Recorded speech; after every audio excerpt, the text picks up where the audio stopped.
What really happened with your host, Mike Rivero. You're listening to the Republic Broadcasting Network, where you'll find out what the Fukushima's going on. And aloha, America. Welcome to our show today. It is Monday, July 10th, 2017. And start of a brand new week. We've got a lot of stuff to talk about today. The phone lines are open, 800-313-9443, 800-313-9443. Mike is in our control room dealing with all our many and varied technical gremlins who seem to be working overtime on us today here. So getting on into the news, a lot of things happening all over the place. We're going to start here. Apparently, there is a federal prosecutor named Preet Bharara who is out there saying it is time for indictments against Hillary Clinton over the email server and possibly espionage. And as you know, that's the question I have been asking all along since the story about the private email server first appeared. Going back to the Clintons' 1994 Chinagate scandal, it is reasonable to ask if Hillary Clinton was replaying that, selling U.S. secrets to foreign interests using her weak private email server to deliver the goods and her so-called charitable foundation to collect and launder the money. And the more and more people are looking into that charitable foundation, they're realizing it just was a slush fund. It was a piggy bank. It spent very little of its funds on charitable work, not enough to meet the legal definition of being a nonprofit charitable foundation, but enough to generate some press to say, hey, we're doing some really good things. But apparently Huma Abedin was being paid out of the Clinton Foundation funds, a $34,000 a night Caribbean holiday for Chelsea came out of the Clinton Foundation. Payoffs to silence Bill Clinton's sex accusers were coming out of the Clinton Foundation. It was basically a personal piggy bank. And the evidence there is very compelling, and yet, of course, the corporate media and the deep state are all about Donald Trump's relationship with Russia. And did you see how he smiled when he shook Putin's hands? He's obviously Putin's puppet, blah, blah, blah, blah, blah, blah, blah, blah, blah.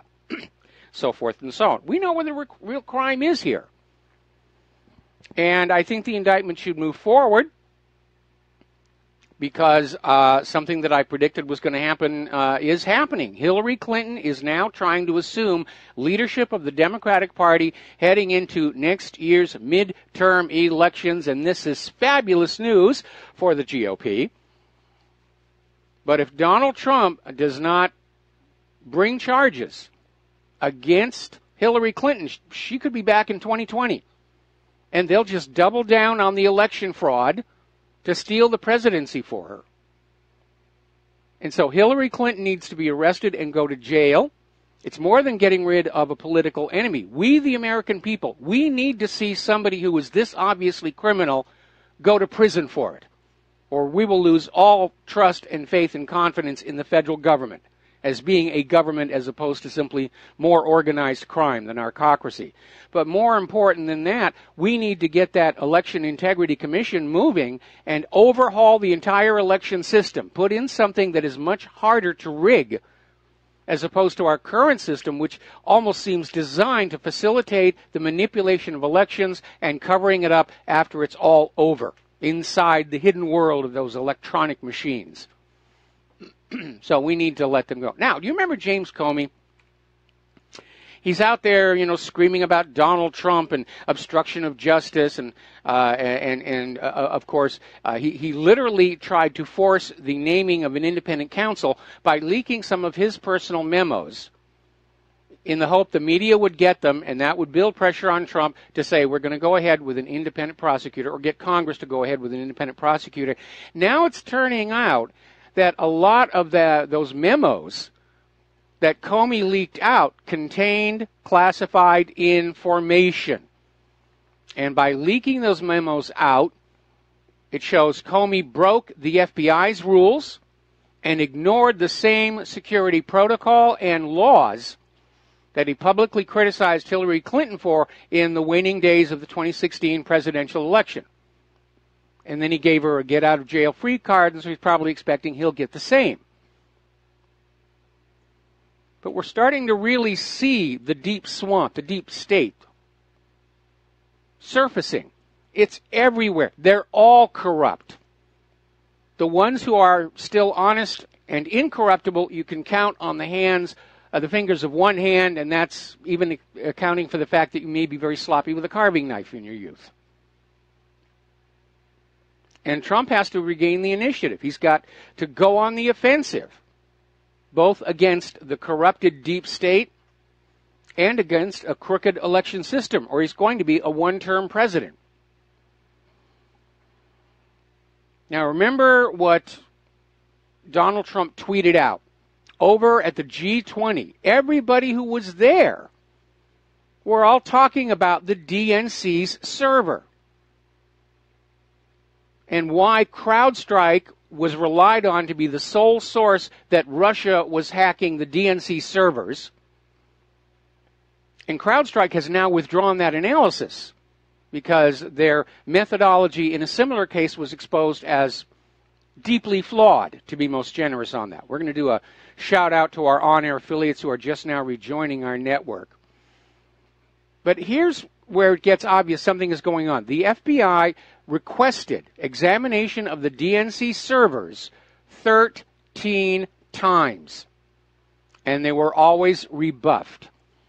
That's like you call the police and you say, my neighbor robbed my home. And the police say, well, let's go on in and look at the evidence. And no, you don't need to look at the evidence. I have this guy who's working for me who said it was my neighbor. Just take my word for it and go arrest him. That's how transparent all of this is. And the American people are waiting to see justice done on this. All right, we're going to take a phone call. Steve in California, aloha. Welcome to the show. What's on your mind? Steve, are you there? I'm there. Yes, I'm here. Okay. Hello? I'm here. Hello? Yes, you're on the air. Okay, couldn't hear you. I'm hearing myself in my feedback. Okay, there it is. It's gone. Okay, Steve, what's on your mind? I didn't know if you caught what Bubble Boy Mark Rubio has been tweeting about it. Did you catch that today? No, I didn't. What's Bubble Boy doing now? Our beef is not with Russia or the Russia people. It's with Putin, and of course he still brought up the Russian collusion and our elections, and of course gassing the people. So we can't support that. But they're still riding that line, and Marco Rubio now is tweeting all these things, saying basically the same mainstream media lie of Russian collusion and gassing people, and of course he's just riding that lie. That mainstream media continues to do so. And again, any news agency that continues on this pathway of insisting that these things are all true without ever showing proof is just losing credibility. I'm looking forward to the day when mainstream media just totally collapses, because they deserve every bit they get. I agree, and we're starting to see it happen.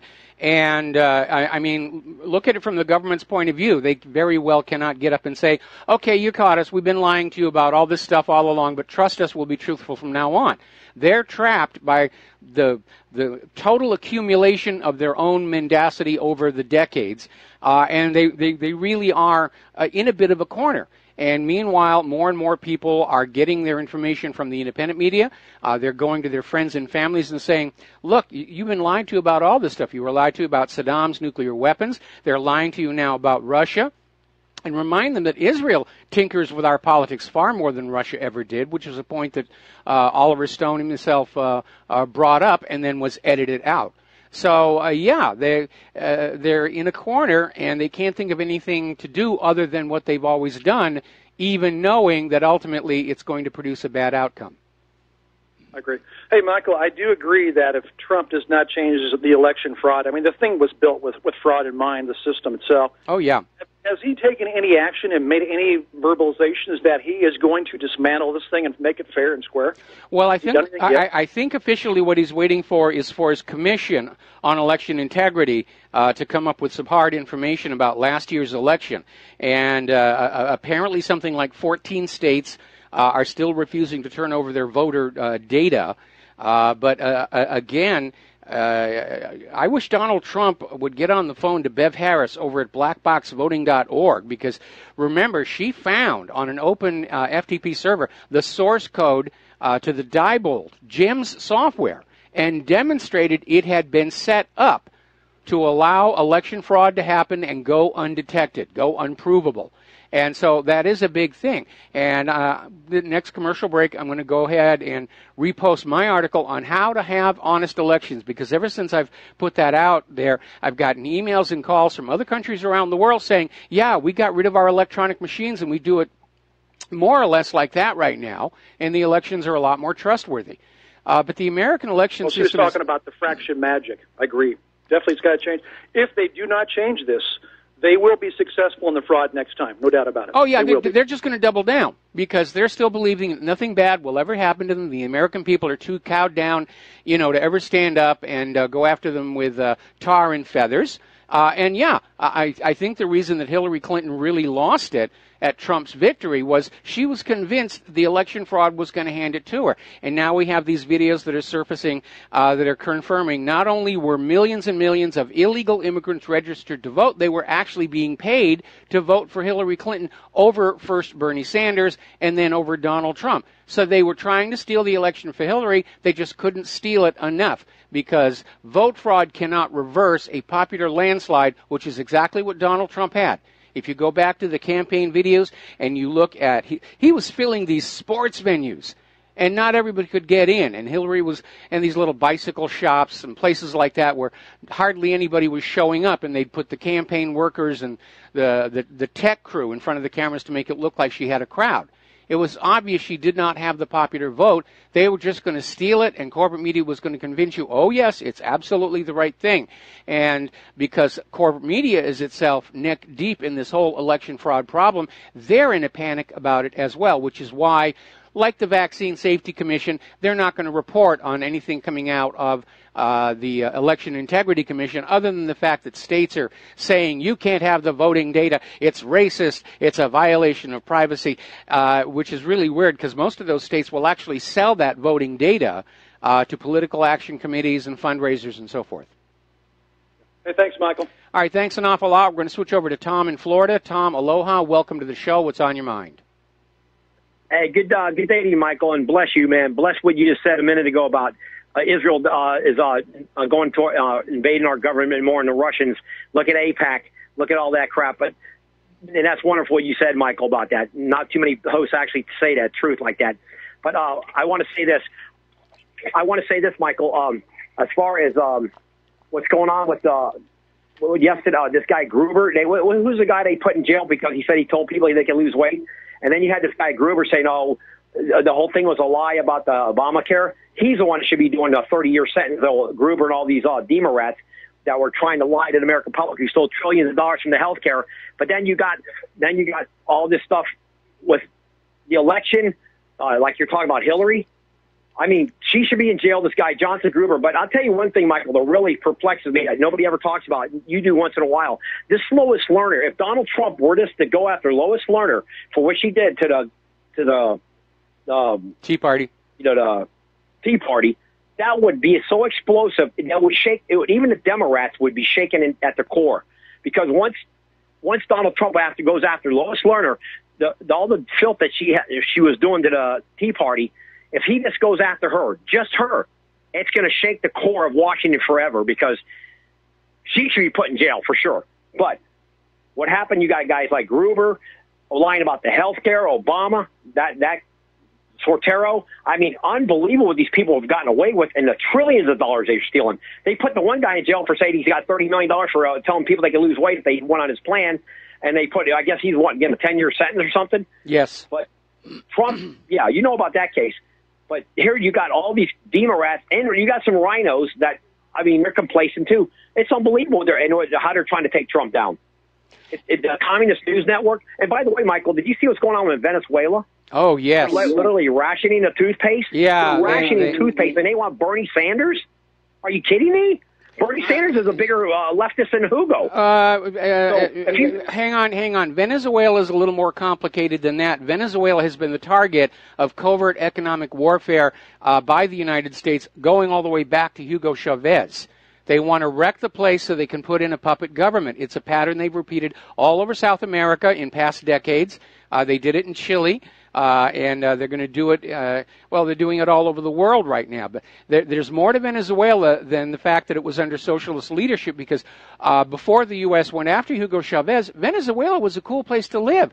It had a very high standard of living, very low prices, because Hugo Chavez was taking the money coming from Venezuela's oil and he was spending it on the Venezuelan people. And that, of course, is something the money junkies can't stand. The idea of the people of a nation profiting from the nation's wealth. It sets a bad example for all the serfs in all those other feudal estates. Oh, Michael, what would Bernie Sanders be doing? I mean, Bernie Sanders, him and his wife are under indictment right now. But if you have a guy like Bernie Sanders running the country, what would he do to the United States?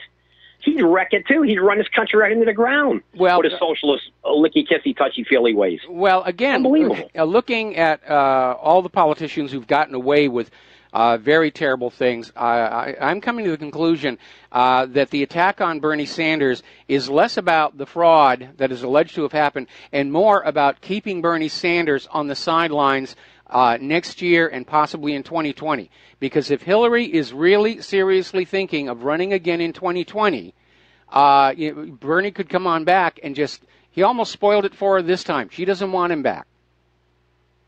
Well, I think, Michael, what it's going to shake down in the 2020 election, it's going to have that Warner, what's her name, Elizabeth Warner. You're going to have her. They're even talking about putting this jerk, the Rock, the actor, in there. That dummy whose movies are all crap anyway. I mean, it's unbelievable, man. Yeah. You mean Trump's trying to save the country. Dwayne "The Rock" Johnson? What? Yeah, they're talking about him running for president. Give me a break. He's actually a nice guy, but no, he's not competent to be president. But come on, the guy he played for the University of Miami football. I got brain damage. Are you kidding me? Oh my God. All right, that'd be a joke. Look, but anyway, Michael, I just want to say this. I want to see Trump go after the people who are running the IRS, like the Lois Lerner. If he does that, you're going to see so much crap in the news. Even the liberal news networks won't be able to handle it. They'll be jumping out of buildings because once Trump actually says, we're going to really investigate all this crap, you're going to see unbelievable stuff that's never been reported in the media of the United States of America. Well, back when Nixon was approaching his resignation, there had been an initial draft of articles of impeachment, which included Nixon's using the IRS as a political tool against his enemies, which is illegal, and that was actually dropped from the final articles of impeachment because they dared not let the American people get the impression that the IRS was being selective, that it was in fact being used as a tool to crush down and financially destroy the enemies of the elites. And so I'm not expecting that we're actually going to see anything.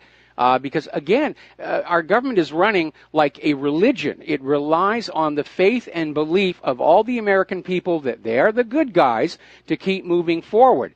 Unfortunately, more and more Americans are quickly becoming heretics because we are being shown on a day-by-day basis just what kind of terrible people seek those high positions of power. Just like people who go to church are shocked when they find out that the clergy has been diddling the altar boys in the choir when nobody was looking. So we're all going through that bit of a psychic shock here. We're going to come out at the other side and say, all right, I think it's time that we rethink our relationship with whether it's the church or the government. All right, Tom in Florida. Well, Michael, one more thing. There's one more thing I want to say. I did see the report today. 72% illegals have stopped coming to the United States over the last 6 months. I kind of find that kind of interesting. But I say build the wall, and we'll see what happens when the chickens come home to roost in October when they go for the budget and see if they do actually fund the building of the wall. We'll see how many Republicans actually line up. And I guarantee if they don't, they're going to get crushed in the 2018 election. Well, I don't really know. That's why Donald Trump won the election mainly, Michael. It was one of the reasons, along with getting out of the wars, getting the economy under control here. And to be very honest, if you simply enforce the existing Title VIII laws on illegal immigrants and those who shelter them, take away the financial incentive, you're not really going to need a wall, in my opinion. We got to take a break for commercials. Thank you for the phone call, Tom. We'll be back with another phone call after these few words. And aloha, America. Welcome back to our show here. We're going to take another phone call. Mike in Alaska. Aloha. Welcome to the show. What's on your mind? Yeah, greetings, Mike. I wanted to push back on the China narrative here. On other shows, a lot people will hear about how, like China and Russia, they are really providing a counterbalance to the U.S. empire, but a lot of people kind of project that they have a growing middle class or that they're up and coming. Mm-hmm. And having been in both places, I just like to point out that I almost wish that were true, because I mean, at least someone would be getting a good lifestyle and standard of living would be going up. I'm not against that. However, what's really going on is we're just kind of racing towards the bottom. A lot of these places, the wealth is all concentrated in certain cities. In China, that would be on their east coast, Shanghai, Beijing. They are. You look at skyline photos of them; they're wondrous. But that's not where 90% of China lives. Yes, and that's not how 90% of China lives. Well, I mean, you could draw a similar contrast between the skyline of New York City versus, Appalachia, where the tallest building there is a still. Right, but I would say that, like, my quality of life here in Alaska, where, the tallest building is 6 stories in my town and is abandoned. But anyway, my quality of life versus a New Yorker versus someone in Beijing versus someone in Inner Mongolia is much more dramatic of a change. And I think that's one thing that one thing that made America great, is that there is much more of a desire in Western countries to have a middle class at all. Another thing that people don't know is that in Asia, if there was a lot of wealth, they will try to keep that away from the greater masses. Just like Wall Street does. Now. Exactly, we see that happening now. But what I'm saying is that they never really have a concept of a middle class. They always assume that it'll be an oligarchy with a lot of money, and everyone else is just barely getting by. So we're going downhill, but we're kind of the only ones with this concept. And sometimes we project that concept on the guys who are on the other side of the wall, thinking, okay, they're, do you know what I'm saying? We're trying to kind of make them seem better when really, for example, in Eastern Europe, let me give you another perspective. Quality of life is very subjective. And you may look at the Chinese people living away from the coastal cities and say, well, they don't have the large houses we have. They don't have the 2 cars and everything. But it all depends. If they are feeling happy and content, that's a good quality of life right there. If they're not worried about, where their next meal is coming from. I mean, there's a lot of people in New York who have tremendous wealth. They don't feel like they've got a good quality of life. There's too much stress. There's too much competition. It really is very subjective. I think if you want to have a hard measure for quality of life, you need to go back to Maslow's hierarchy of needs. And just start on that bottom, immediate survival, and you go on up through sense of physical security, sense of food security, until you finally reach the top, which is self-actualization. And I think that is as good a scale for quality of life, because you can be at the top of that Maslow pyramid, whether you have all kinds of material wealth or just enough to be comfortable. It's like I used to say about the money junkies myself. I'd like to be rich. I'd like to give my wife the lifestyle I'd like her to become accustomed to, but I don't need a mansion, and I don't need a $250,000 car, and I don't need a $100,000 watch on my wrist. That's for people who are very insecure about their wealth and their quality of life.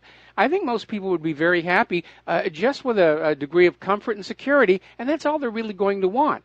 And what's really spoiling the party for everybody are the money junkies who cannot feel that they're rich no matter how much they have, until they can look out the windows of their towers and see everybody else absolute dirt poor around them.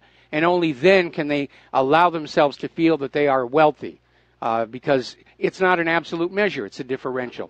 Anyway, Mike, got to let you go. Got to take another break for commercials, and we'll be right back. And I'm getting a lot of emails about the comments made about China, and we must be cautious about drastic oversimplification. And remember that a lot of what we think we know about China, again, is coming to us from the same people who told us that humans are warming the planet and so forth. And offsetting that, of course, is the fact that my father came from Shanghai. was an MIT student. And so I have, on my father's side of the family, I have roots over in that part of the world. But a few years ago, I took Claire over to Cincinnati for the World Choir Games. This is like the top recital event for the very best amateur choirs from around the world. These are not professional music groups. These are church groups, college groups, and you have to audition to be allowed to attend. And Claire and I were just amazed at how many choirs had come from China and how good they were. And they were sharing us snaps about where they came from, and it doesn't look like they're living in squalor, and they're certainly not on the East Coast. So you really do have to be very, very careful, because especially as quality of life starts to decline in this country, it's inevitable the propagandists are going to say, well, yeah, things are rough, but trust us, it would be a lot worse if you tried to move somewhere else. It's always been the case. Back during the 1950s, they were running down the Soviet Union. Yeah, things are rough in the United States, but it would be worse anywhere else. And then finally, as part of my career in film, I got to actually travel around a lot of the world. And I saw for myself that much of what I thought I knew about the rest of the world was a carefully crafted illusion. So we should be living in an age of skepticism and doubt about what we're being told conditions are like in other countries. Now, obviously, some countries are in trouble. Venezuela, it was engineered to be that way. But this idea that, the standard of living and the quality of life is so much worse in these other places, you don't want to leave. You know, it's always best to go find out for yourself here. Apparently, Kellyanne Conway had an interesting comment to Chris Cuomo earlier today, saying, aren't you embarrassed that you talk about Russia more than America? And that's a very cogent comment, and it would also apply to most of the Hillaryites, the corporate media, the Democrats, who seem to have forgotten their job is in this nation, not obsessing about this still without any proof at all connection between Trump and Russia, while studiously ignoring the fact that, as Oliver Stone said, Israel tinkers with our internal politics all the time to a very, very high degree. Nobody makes a big stink about that. So let's start looking at the war zones. And I've been watching the interactive map over time, and I did a before and after comparison separated by a few weeks about a week and a half ago. And the trend is continuing. The ISIS territory in Syria and Iraq is shrinking. It is only a matter of time until this war is over. And obviously the United States does not want that to happen, because then they miss their opportunity to still somehow find a way to get rid of Bashar al-Assad. And according to this report out of AA.com.tr,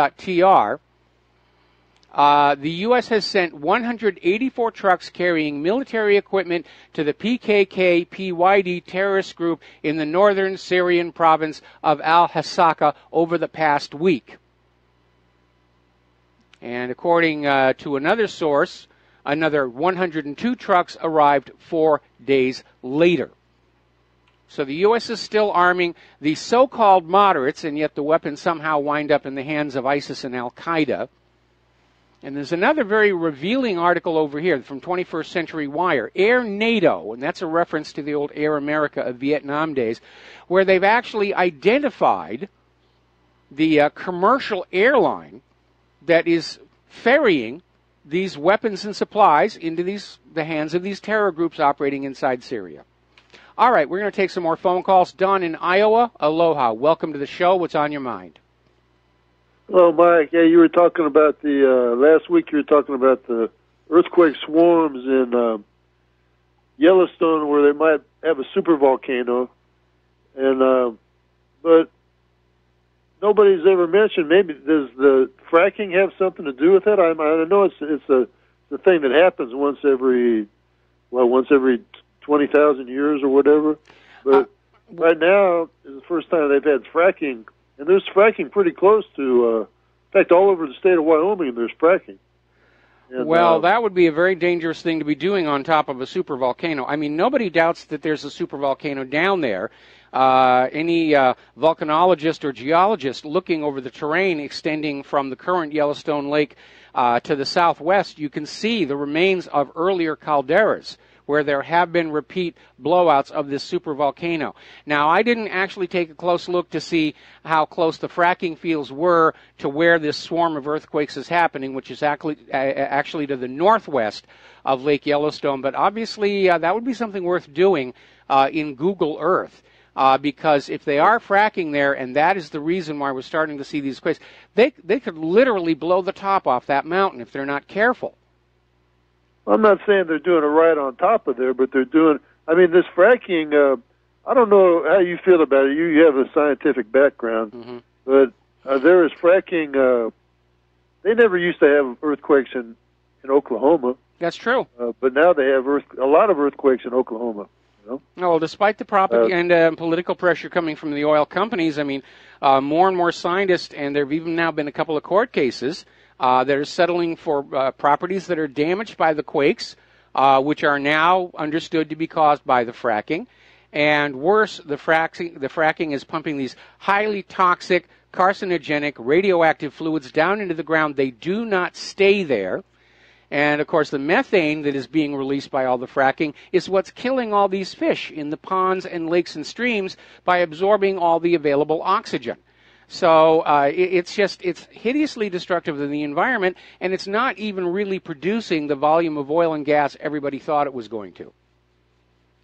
You think it is causing earthquakes in Oklahoma? It causes earthquakes? That's what everybody believes. Well, Israel. Yeah, there is a strong correlation there. And there's also a precedent because out in California, this is going back 25 years, at the 29 Palms Marine Base, they decided to get rid of some wastewater that couldn't be cleaned up by pumping it into an earthquake fault that just happened to be handy. And they started pumping the water down there, and all of a sudden they started getting these swarms and swarms of microquakes. Yeah, you're pumping a liquid down into a crack under pressure. It's going to force the crack open. And so they stopped the pumping, and the quake swarm went away. So, yeah, it's been demonstrated before. Pumping liquids into fault structures, or creating a fault structure, which is basically what fracking is trying to do, and then pumping more fluid into it. Yes, you will get earthquakes. And as you correctly point out, Oklahoma, prior to the fracking boom, hadn't had an earthquake since the New Madrid fault quake. Right. Well, I'm looking at this map of fracking areas in America. Yeah, the whole state of Wyoming, on into Utah, down into Colorado, and on up to Montana, all around there.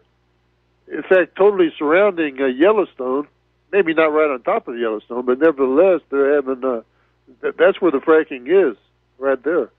Well, you know, they're still trying to map out the exact shape of the magma chamber under Yellowstone, but they have established that it actually does veer off underground toward the west. So if they're fracking on top of that, you could see a new vent open. There's no rule that says that when Yellowstone blows, it has to blow at Yellowstone Lake.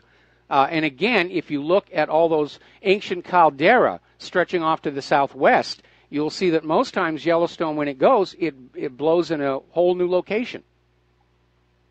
Yellowstone, from what I've read about that, I heard the word, it could be an extinction event. In other words, the whole human race could be extinct. It could be that extreme.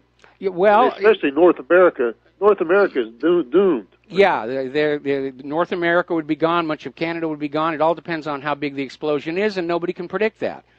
But it would certainly be on the order of 100 times what we saw with, for example, Mount St. Helens. And there are other supervolcanoes. There's somebody should know if the fracking is actually contributing to the possibility of this the extinction of the human race. I mean, come on.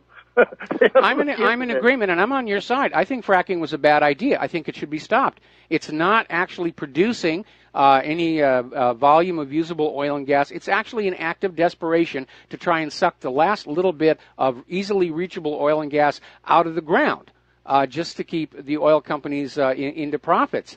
And I think we are at that stage in human evolution where we do need to be seriously thinking about evolving away from the oil-based economy onto something that is going to be a little bit more future-oriented. Whether that's going to be fusion power, cold fusion, hot fusion, increasing the efficiency of solar, we don't know. But now's the time to start getting ready for it. There's a wonderful science fiction book called The Ring World by a guy named Larry Niven. And it's this adventure story on this amazing artificial artifact. But the backstory behind it is that the Ringworld civilization collapsed because a key part of their technology failed and was no longer available. A microbe evolved that ate a key material that was central to their power production.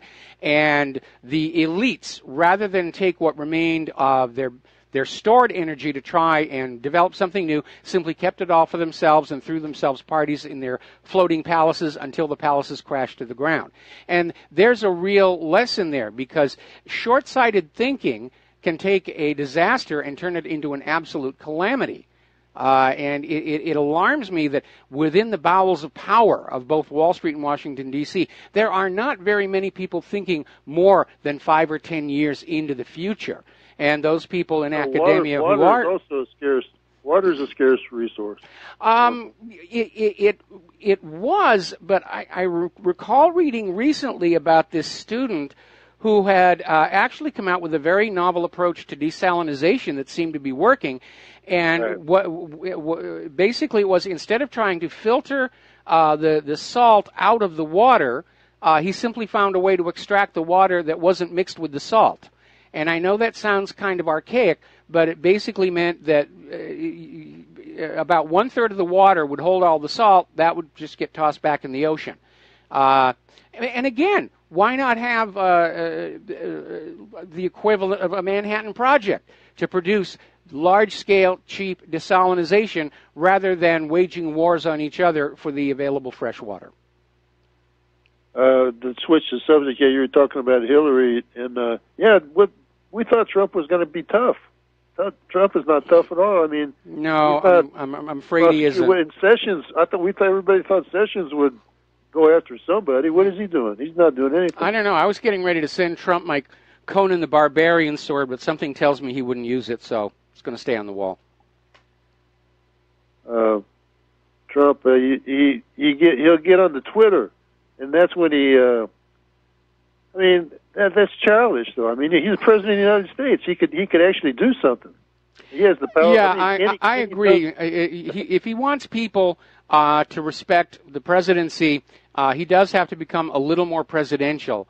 And he made the statement that Comey is doing stuff illegal. That was his Twitter comment. Well, wait a minute. Now you're president. Doesn't he have control of the Department of Justice? Actually, technically, no. I mean, the president can request that the Attorney General look into something, and the Attorney General then in turn requests the FBI. But generally, the president can't just say, go out and arrest that person. There is a process that has to be gone through. He could have him look into it. But I would sure like Comey. He should. He should. Comey has already admitted he did it. He leaked these memos to the media containing classified information. That's a Title 18 violation. I don't know. It's hard to read Trump's mind. Of course, it's hard to read anybody's mind, but he's just he's looking more and more like just a phony. Big phony. Well, I think he's still trying to be everybody's friend, and you can't do that in politics. And I would think after all of his years in business, he would understand that. You can either be the boss and a manager, or you can be the friends of the employees. You can't really be both, although supposedly his employees all love him. But especially in Washington, he's got to be presidential. He's got to learn how to command the respect of those people who currently do not respect him, and he's got to regain the initiative. And sometimes I wonder if that's really Donald Trump on that Twitter feed anyway, because what's on Twitter very often contradicts what Trump is actually saying in his public speeches. So I would not be at all surprised if they have somebody in the White House media office actually managing the Twitter feed, and every once in a while they make a goof. I know. I think he is. I think he's on that. I mean, well, I think that's his. I'm just guessing. You're right. I don't know. Who knows? Who knows what's going on? Well, I mean, he doesn't. Does he write his own speeches? He doesn't write his own speeches. I think he's more honest on his Twitter than he is on the speeches. But well, it anyway, may be. I mean, Trump may still be feeling that he does not have a secure, reliable communication line between himself and the American people other than social media. Certainly, that was the way it worked during the campaign. Social media worked for him. That got past that chorus line of the corporate media going, "Give me an H, give me an I, give me an L," and and did succeed in basically blowing apart that wall of propaganda against Donald Trump. And maybe it's just hard for him to give that up, even though he doesn't really need it as much anymore. Well, he had to kind of give in to the Republican establishment. Otherwise, he never would have made it out of Cleveland with the nomination. He had to kind of try to make friends with those guys for a while, but he doesn't have to anymore. He's president now. I mean, now he can. That's out the window now. He can go ahead and arrest Hillary. He can arrest. I mean, he should do something. He should get tough. I agree. I agree. And the longer time goes on, I mean, we've got Hillary, who should be in prison, is out there already talking about assuming the leadership of the Democratic Party for the next 2 elections, if not actually run as a candidate in 2020. And that's an insult to ordinary Americans who are still trying to cling to this fond memory of a just and fair he's society. He's afraid a little bit. He knows that when he's working with, he works with, he had to deal with the mafia before he got through that without getting killed. He's trying to get through this. Okay, I got to let you go. We got to take a break for commercials. Thank you for the phone call. We'll be right back. And aloha, welcome back to our show. And before we take more phone calls, I want to do a couple of stories. People are still trying to figure out exactly what went down on the G20 in the meeting between Donald Trump and Vladimir Putin. And one clue could be found in Putin's comments to Secretary of State Rex Tillerson, because Tillerson was out there talking about America's plans for Syria, and Putin simply put him in his place and said, you have no rights to talk about Syria's future, because the future of Syria lies in the hands of the Syrian people and not the United States Secretary of State. And there really wasn't a way to come back from that. And this may have been one of the reasons why Donald Trump said maybe we should work more constructively with Russia, focus on actually getting ISIS and al-Qaeda. And as a matter of fact, as of the last report, the UN observers are saying the ceasefire that they declared in part of Syria seems to be holding right now. Meanwhile, John McCain is out there flapping his gums again and screaming, we can't cooperate with Russia on and how dare Trump and Tillerson suggest Russia could have the right approach in Syria because they're the bad guys and Assad is gassing his own people and we stand for democracy and goodness and light and we just need to go on in there and take Syria because it rightfully belongs to us, blah, blah, blah, blah, blah, blah, blah, blah, blah. Boy, I think if we're going to investigate election fraud, we ought to start looking at some of those recent Arizona elections, because I get a lot of emails from people in Arizona saying, I don't know how that man gets reelected time after time after time, because nobody I know ever votes for him. But he's out there just trying to keep the violence going, keep the war going. And, John, here's your rifle and here's your parachute. Go have fun. But your job is actually the people of Arizona, not what is going on in Syria. I think the people of Arizona deserve more of your attention than Syria, or for that matter, Israel. Meanwhile, Beijing is poised to step in when whatever's going on in Syria, however it resolves, Beijing is set to step in and help rebuild Syria. Now, this is not just China being generous. This is China opening up Syria for economic opportunity, which is what the United States wanted to do if they could replace Bashar al-Assad. So it's a very clever move by China. They're sending a message to the United States saying, even if Assad leaves, you're not getting Syria. I think Russia and China are moving together to basically block further U.S. expansionism. And they basically just put up a brick wall in Syria and said, this is as far as you come. And we're not going to let you go any further than that. Now, over in Iraq, Mosul has now been liberated from ISIS control. This according to their Prime Minister, Haider al-Abadi. And he's basically declaring victory in Mosul. There's the music. We got to do a station break here, station identification. We'll be back with some phone calls after these few words. And aloha, America. Welcome back to our show, hour number 2. We're going to take some phone calls now. David in San Francisco, aloha. Welcome to the show. What's on your mind? Oh, hey, Michael. Yeah, a lot of good topics there. That Syria thing is very tempting to talk about, but you had a great caller just before the top of the hour asking a lot of questions about fracking and Yellowstone. Yes. And if you think about it, if you ever been in Yellowstone itself, that volcano is so big, it's 35 miles across. Yeah. The crater. Yeah. And so it's not like, Mount St. Helens is probably a half mile across or a quarter mile across or something. But to have a 35-mile across volcano, they said that thing was so big it blew chunks to Santa Barbara and Texas. So when it went off, and I don't think it was 20,000 years ago, it might have been more like 150,000 years ago. I mean, somehow or another, it's not every 20,000 years, luckily enough, because that's a monster of an earthquake or a volcano. But the idea of fracking around it, if you had, before the white man got here, Montana was probably covered with native grasses that were like 12 feet tall, and they would keep the land cool. It's not like baking sun down on hard-packed soil.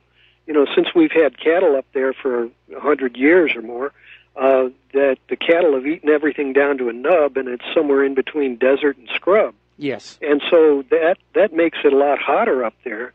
But if you want to try to keep a 35-mile across volcano cool, you better go out a couple of 100 miles to keep all of that surrounding land an ambient temperature. Well, let's, okay, I think you've got a problem with your scale of thermodynamics, because what's happening to the magma chamber underneath Yellowstone, the impact of the surface temperature is going to be microscopic.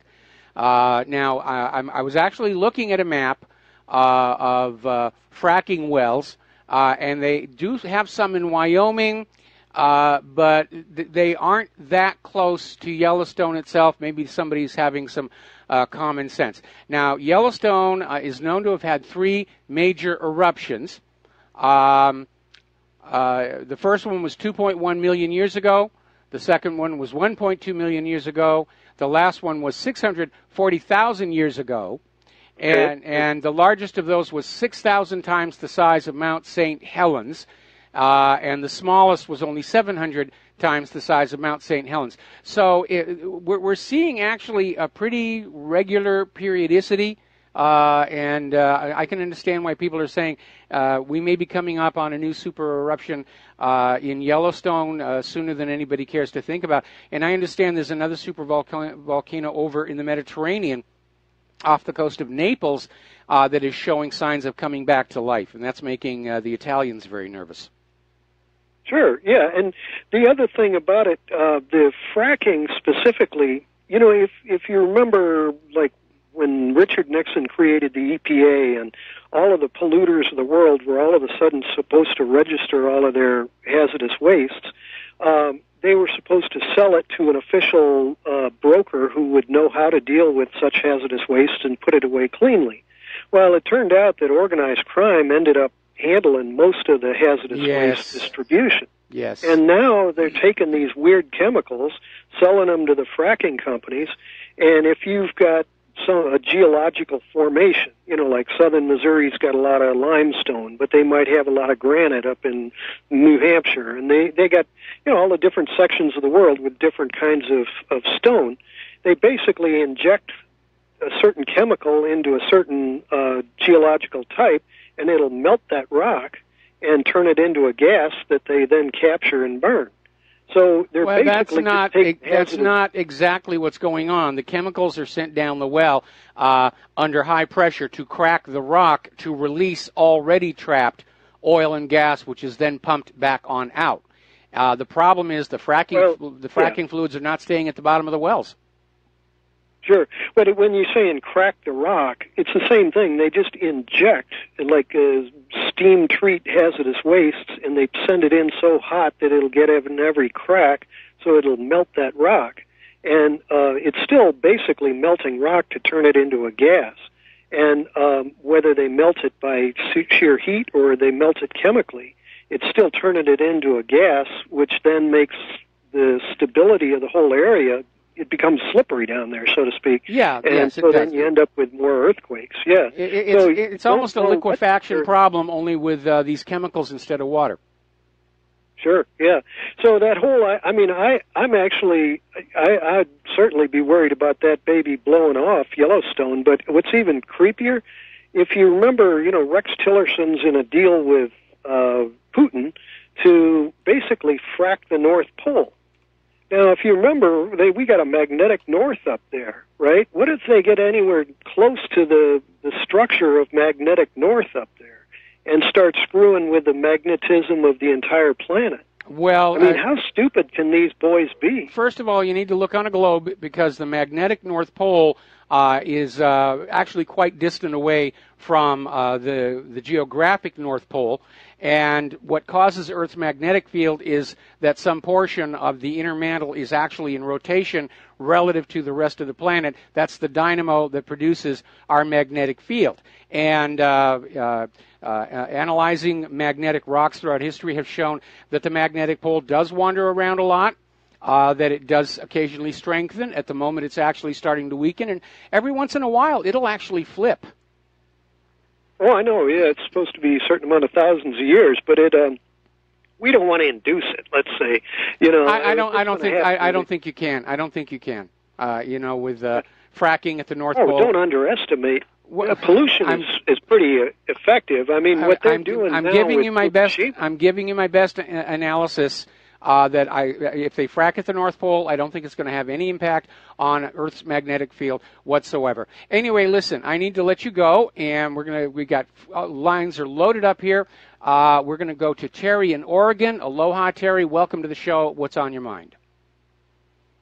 Hey, Mike. After they get finished with Arizona on the voter fraud, they need to go right to South Carolina and check that state. Absolutely. They need to check all 50 states. Well, especially those two. Mm-hmm. Well, I think they need to check California for just how many illegal immigrants actually voted. Absolutely. Also, I wanted to say that I tuned in a little bit late. Did you have any comment on Ryan Dawson's post last Friday? No, we hadn't, so feel free to bring us up to date. Okay, he's posting, Mike Rivero has gone full retard on North Korea. Combined with him saying Sandy Hook was fake, Fukushima radiation is going to get you, blaming the Iraq war on petrodollars, and blaming the JFK assassination on executive order, I think he has been compromised or just lost. Maybe he just disagrees with me. Okay? At least. Let's go for Occam's razor here. All right, Terry, thanks an awful lot. We're going to let you go here, and we're going to do a shout-out now to our on-air affiliates who are just now rejoining the network. Then we'll go back to the telephones with Francis in North Carolina. Aloha. Welcome to the show. What's on your mind? Hello, aloha to you, Michael. Aloha nui. And same to Claire. In light of your commentary about Trump and the tweeting and all that kind of good stuff, I have a quick question for you, and this is out of very bad humor. Just to prepare yourself for it. Okay, I'm prepared. I presume that Claire has a thermometer. Yes. Good, because she needs to take your temperature and make sure you're feeling all right. Why? When you made the comment that there was some question about whether or not he actually made a certain comment on the tweeting and all that stuff, it's like, are you serious? Are you actually questioning that? And so I thought I had to give you a buzz and throw you a bone on that one because it was too good to pass by. So you need to check your temperature with the thermometer and make sure you're feeling all right. Okay, well, in my own defense here, the comment was made in the context that very often what is coming out of Trump's Twitter feed is contradicted by statements that Trump is making in front of a microphone or in front of a podium. Yeah. And a good example would be where he announced this cybersecurity cooperation with Russia at the G20, and then all of a sudden on his Twitter feed he's saying it's probably not really going to happen anyway.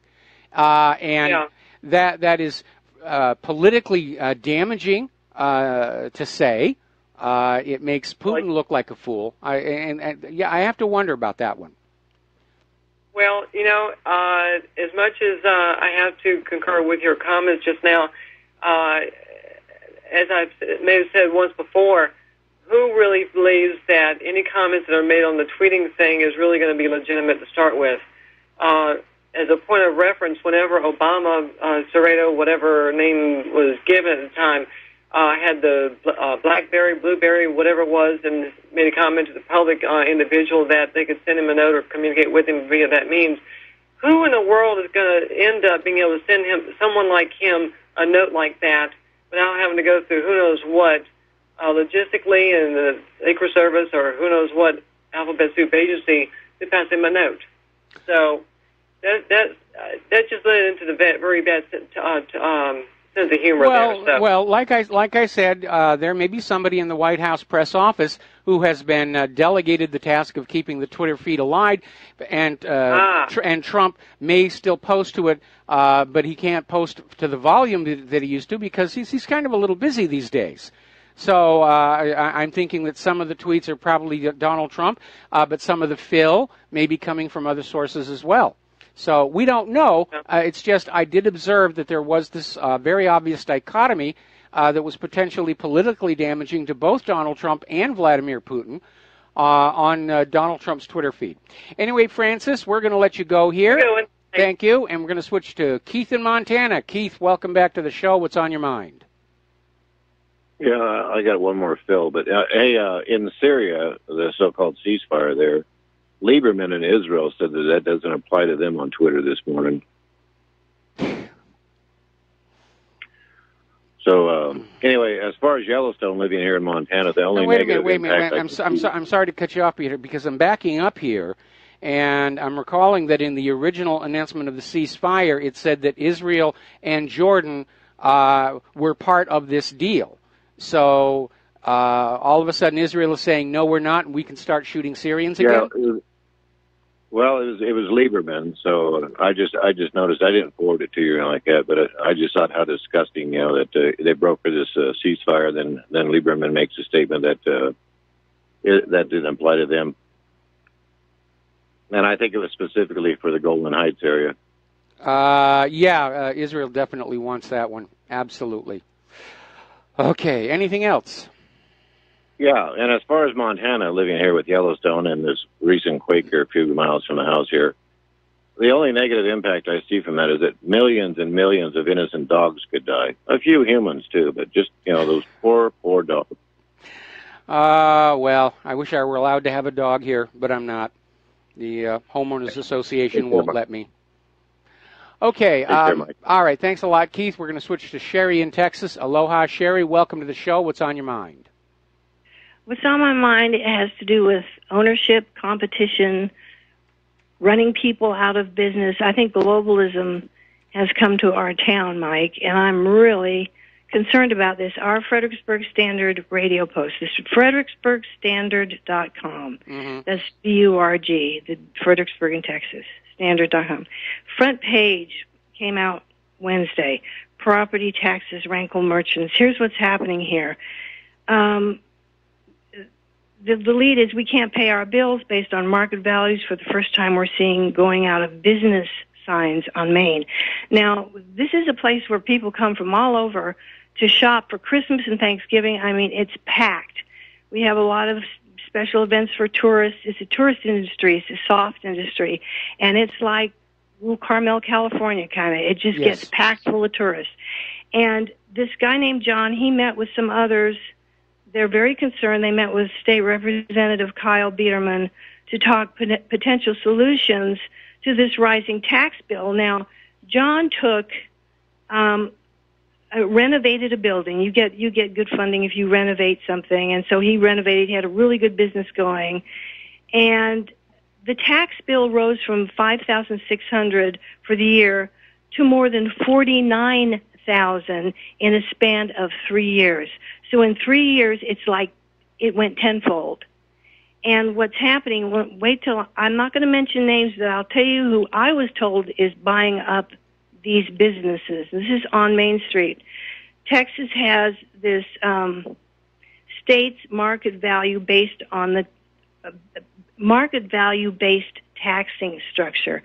That's what they need to change. And he says, when I say this is a government takeover of our business, I'm not being dogmatic. Now, there's a prominent, I was told, can't validate it, but I'm just going to pass it on. There's a prominent New York newspaper tycoon's family that moved here. Oh, okay. And, okay. And they're buying up the businesses on Main Street. And I feel really creepy about this because it's like, no, not here. We were always supposed to have the best mom and pops in the country, you know. We were known for that. This is ours. This is our citizens. Well, these people are citizens now, but no one has the money they have.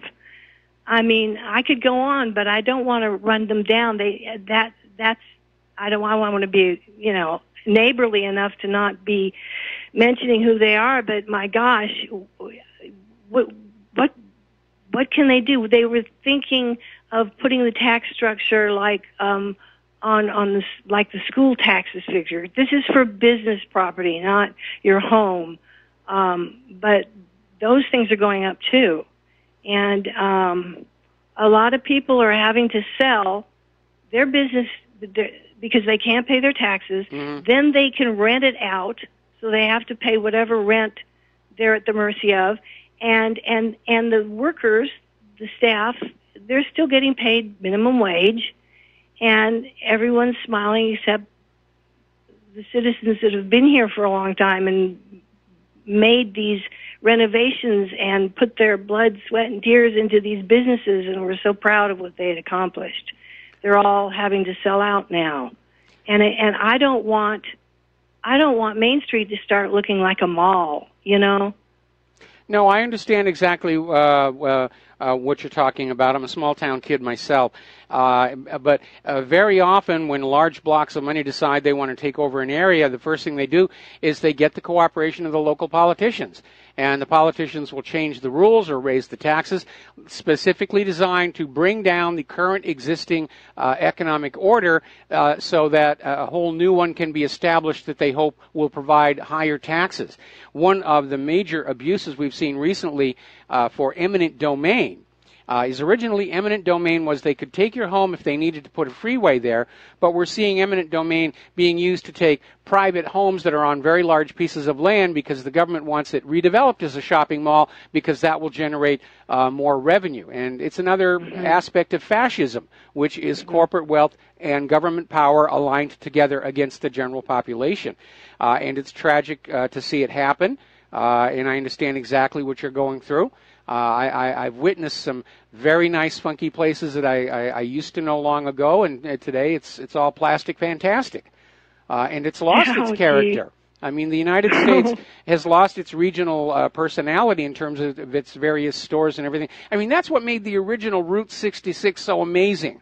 Everywhere you went, it was all different character, different artwork, different personality, different humor. Today, it's all the same. Golden arches and gas station signs, and it's the same, you know, mile after, which is why driving Route 66 isn't the popular pastime it was when I was a kid. Do you know anything about State Representative Kyle Biederman? Because that's who everyone of these businessmen met with last Thursday. I've heard of him, but I really don't know that much about him. And in any event, we're out of time on this segment. Yeah. So, Sherry, I wish you luck. Thank you. I deeply empathize with what you're going through. And we're going to take a break for commercials and come back with another phone call. to Aloha America. Welcome back to our show. We're going to take another phone call from Dan right here in Hawaii. Aloha, brah. What's up?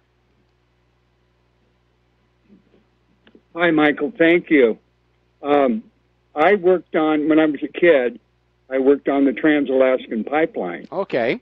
And at Pump 2 and then later down in Valdez. And we had worked for Chicago Bridge and Iron. We had a geologist and his crew that came down, and they had dinner with us at Pump 2. And he said that they didn't have to go up to the top to get oil. He said the whole top of Alaska and then moving all the way east across Canada was solid oil, and wherever they put a hole, they found oil. Okay, and the reason that they were running the pipeline all the way up to the top was? I guess I wasn't smart enough to ask him. Ah, okay. Maybe it was political. I don't know. But as far as I'm concerned, the top of Alaska is oil and lots of it. Well, again, the issue for the United States government and the reason for these wars isn't the oil itself, but what currency it's traded for around the world. Apparently not. And one more thing. I knew a doctor in Walla Walla that had land in Malheur County. And we know what's going on or went on out there. Okay. In addition to what they're looking for out there, which is uranium, the doctor said that there was a tremendous amount of gold in those sands and dirt out there. Mm-hmm. Tremendous amount. And that he actually owned some land there with some other friends, but they couldn't get the gold out because they couldn't get water to it. Yes. So there's gold there, too. Well, I'm not surprised. There's a lot of gold all over the place. It always comes down to that unit cost of extraction, which is if it costs more than the value of an ounce of gold to extract 1 ounce of gold, it's not a profitable business and it's going to be shut down. Now, the issue with the water is Claire and I spent a lot of time when we lived in Southern California going up to the old gold mines in the San Gabriel Mountains and out in the Mojave. And very often we would take neighborhood kids and we'd take them gold panning and all the rest of it. But even to this day, you can see the scars that were left by some, frankly, very irresponsible methods of hydraulic mining. Yeah. And so there are strict... I placed the mine up there myself. Yeah, there's strict laws on that one. All right, well, Dan, sounds like you had a lot of fun. And thank you for the information. I did. Thank you, sir. All right. Going to switch over here to Sam in Texas. Aloha. Welcome to the show. What's on your mind? Yes, Michael. First time I've ever talked to you. I've listened to you a bunch of times. I'll try to make it quick as I can. About this property tax issue. I don't know if you've heard of it, but I understand on the 18th of July, Greg Abbott, the governor of Texas, is supposed to have a special meeting with the legislature and calling for property tax reform. Now, you can probably understand what the result of reform might be. Might get something worse than what we have. I think so.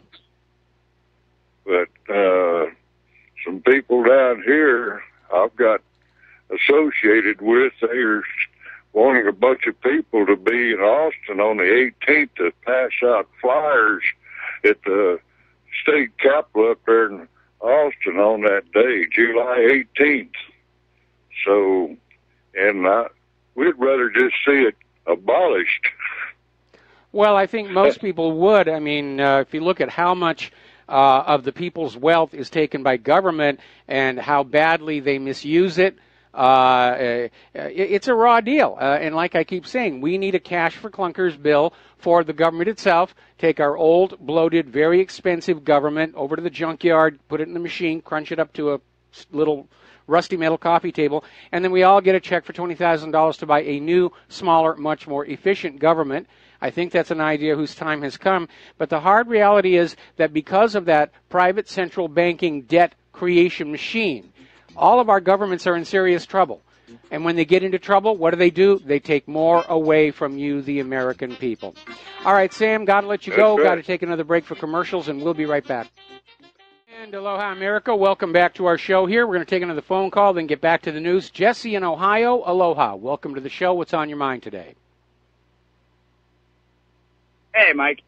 Hey, I was thinking about something you said the other day with the new Space Corps or whatever they're going to call it. Yes.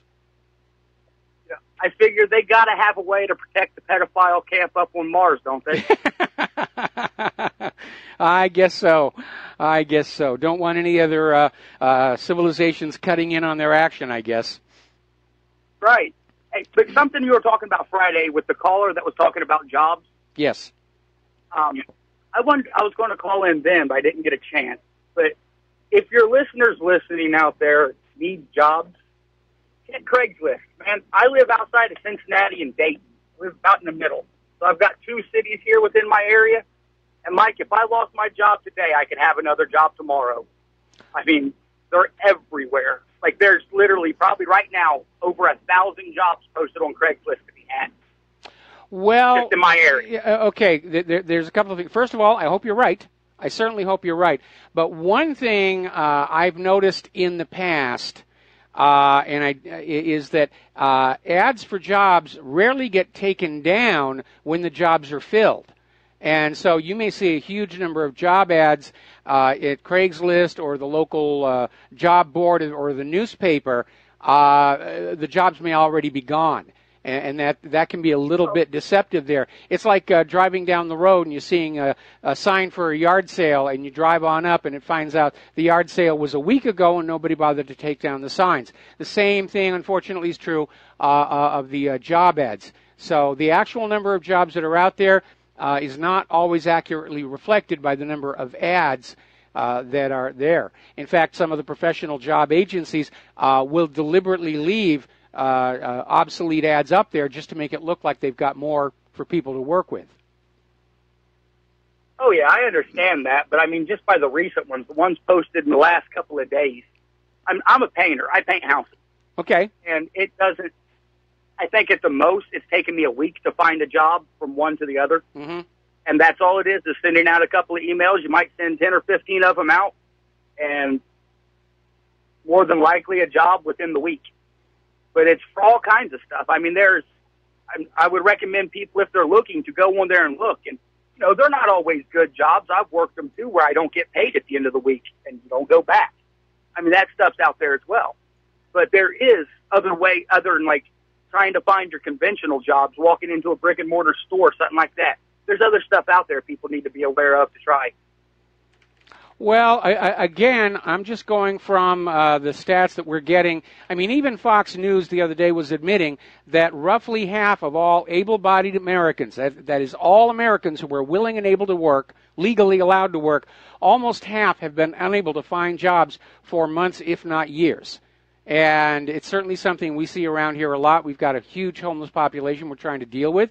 And in many cases, these are people who were lured out here for a job, and then because our tourism has been driven to the edge of collapse by TSA, the companies they're working for go out of business. They don't have the money to get off this island, and inevitably they become homeless. Or they simply literally abandon all of their worldly possessions by the side of the road, and they fly on out of here. Right. That's sad. Okay? But that was about all I wanted to cover, Mike. All right. Have a good day. All right. Thanks an awful. We're gonna. Okay. We had some trouble on the phone line there at the end. We're going to let you go here and get on back to the news here. We were talking about what's going up over in Mosul, where the Prime Minister of Iraq has now basically said Mosul has been liberated from ISIS. There may be one or two still lurking in the shadows, but they're going on in now to clean out the remnants and start the demining operation. And apparently they are discovering, as they examine and bury the dead bodies, they're finding out just how many of these so-called ISIS extremists are not from Iraq. They're hired foreign mercenaries. Now, encouraged by their recent victories against ISIS, Iraq is now striking a huge military deal with Russia, because Russia has brought their weapons into Syria and Iraq, and everybody's seeing what a great job they're doing. A lot of bang for the buck there. And so Iraq is going to start buying a lot of Russian-made military equipment in the near future. And I'm sure the American defense contractors are out there saying, you can't do that. We killed Saddam, so you'd have to buy your bombs and bullets from us. And the government of Iraq is saying, your stuff doesn't work here. All right, 2 more phone calls. Alex in Florida, aloha. Welcome to the show. What's on your mind? Hey, Michael, last week a caller called about jobs and that you have to move to them. I think he was in Nebraska, saying you have to move if you want the job. There's plenty of jobs. There's only slavery jobs, working for the mega corporations that are basically the ones that want to rule the world, 2 or 3 of them, maybe 4. I'm very suspicious of these people calling on in and saying, oh, there's plenty of jobs. There's no mass unemployment. Really, there's plenty of jobs. It doesn't actually pass the smell test, to be very brutally honest about it. That's right. And we need to keep in mind we're working for a fraudulent system. Yes. The currency of the United States is a fraudulent system that needs to be overthrown, and we should protest for what they're paying us, especially the corporations that basically have thrived on this system by keeping us all in slavery and paying us with fake money. And it just sucks. Well, I'm concerned that this nation is reaching the breaking point. Too many people are going hungry. Too many people are going homeless. Hardly anybody I know has any confidence that life is going to get better in the future. Everybody is looking into what is clearly a deteriorating situation, and at some point there's going to be a breaking point, and things are going to get really, really ugly. And I'd like to find a way to avoid that, but unfortunately nobody with lots of money and power is listening to me these days. Well, hopefully it will be bad for a while, but it will be better ultimately. We have to overthrow the system. It's a system of slavery. You know that. I don't want to use the word overthrow. I don't want to use the word overthrow. But again, I see as the most likely outcome of what we're going through right now is a Soviet-style collapse of the central federal government and the private central banking system. And we all need to be ready. First of all, it's going to be a rough few months while we form a new country here. And rule number 1 has got to be no more private central banks. We demand an honest monetary system, or the revolution is still on, or the collapse is still on, or whatever is still on. But that's rule number 1. No more private central banking. It's also rule number 2 and rule number 3. That's right.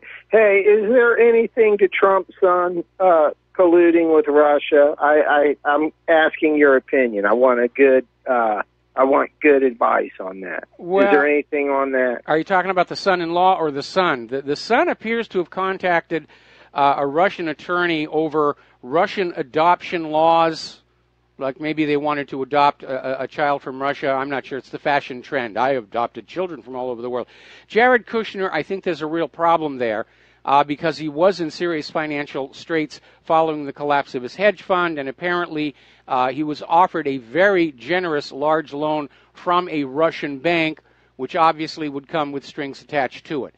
So I think there's actually an issue there. But when you compare these to the scale of corruption we saw at the Clinton Foundation, the potential espionage, and the rest of it, they pale in comparison. And by the way, do you remember when James Comey, during his press conference on Hillary's email, went down the list of Title 18 felony violations that she committed and then said, we're not recommending charges because she didn't mean to do wrong? Well, guess what? Comey doesn't get to use that same excuse, even though it doesn't legally apply, because he intended to leak these memos to his friend with the intention that they would be forwarded to the corporate media. And they contain classified information. That's Title 18 violation right there.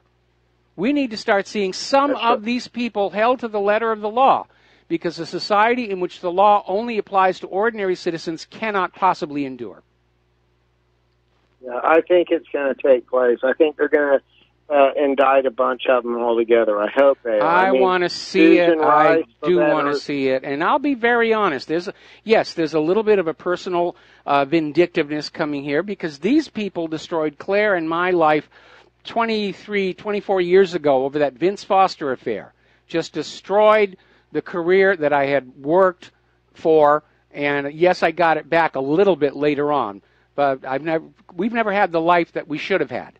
And yeah, I'm a little angry that they got away with that. Not just with me. Look at all the other thousands of people whose lives have been utterly destroyed by these very vicious criminals. It is time for them to be held to account. Yeah, I must say, Michael, I'm a songwriter. I used to be able to take my songs to the local radio stations, and they would play them. Yep. And then when Clinton consolidated the media, the DJ told me, I can't play. I can think that you're Elton John or Paul McCartney, and I'm not allowed to play you anymore. Yeah. And no, there was a ban list. There was a ban list. Any of the songs that talk about peace and love and joy, the stuff from the 60s that actually had some heart to it was all banned. And all we got was this modern approximation of pop music with meaningless lyrics and lots of product placement. Yeah, that right there was one of the first steps into corporatism that our government actually allowed to have happen. And it sucks. Today it sucks. Yes. That you have to go to the guy in the Eiffel Tower if he's home, if you can get there, and if he's not so corrupted to see if maybe he would be interested in playing one of your songs or movies or whatever. It's a scam. We can't compete against people that can print money all day.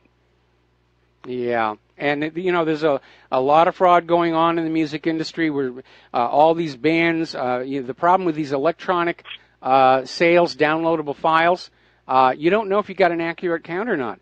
And we know that's happened to Claire's Christmas album, because every Christmas we'll get emails from people saying, we bought your album, we love it. We never see a check. We've never seen a check. Yeah. So we're being cheated. It's a nation of the scammers, by the scammers, and for the scammers. I know. It's almost like, where's all you have no reason to really want to come out with something that's really creative and new or intuitive. You don't have any motivation to do it because there are thieves everywhere. Oh, yeah. Well, when I worked they're more powerful than us. When I worked in Hollywood, there was a saying we had, which was, being in Hollywood is like being in a bowl of granola. If it ain't fruits and nuts, it's going to be flakes. But I think an even better quote came from Alex Baldwin, who said, if you want money, go work on Wall Street. If you want lots and lots of free sex, go into the fashion industry. Okay? And but if you want all of that, if you want power, go into politics. But if you want all of that, wealth, power, and lots of free sex, go into the film industry. And it's just one big poison cocktail stirred with a swizzle stick of, hey, we're doing something creative. And my personal experience in Hollywood, everybody you're going to meet is either a saint or a shark. And it's amazing the gap that's in between. I look at, for example, Renee Valente. I've talked about her before. She was a saint. And then I saw some others who were just absolute vicious sharks. And it is an interesting sociology. Anyway, Alex, I'm going to let you go here, and we're going to switch over. Bye. Bye-bye. We're going to switch over to TJ in Philadelphia. Aloha. Welcome to the show. What's on your mind? Hey, Mike. Calling here from Philadelphia. I just wanted to let you know you were spot on with your analysis of the Earth's magnetic field. I'm a geologist. Got my undergraduate degree from Colgate. Okay. What's fascinating is that we don't really understand why the dipole moment of the planet, the magnetic field, switches with a regular periodicity. And I have my own theory about that. It's not by any means attached to geology, certainly not accepted among the geology field. But it's a fascinating area, and we're not certain how long it takes between one magnetic field and actually flipping to another. How long the period is where we're absent magnetic field and subject to ionizing radiation. Yeah, and I remember all those questions from when I was hanging out at NASA, and we don't know. I mean, the reality is mankind has only had the scientific means to look into these questions for a little over 100 years. Before that, yes, they were counting sunspots with telescopes and things, but it's all very new science in the context of how long humans have been on this planet.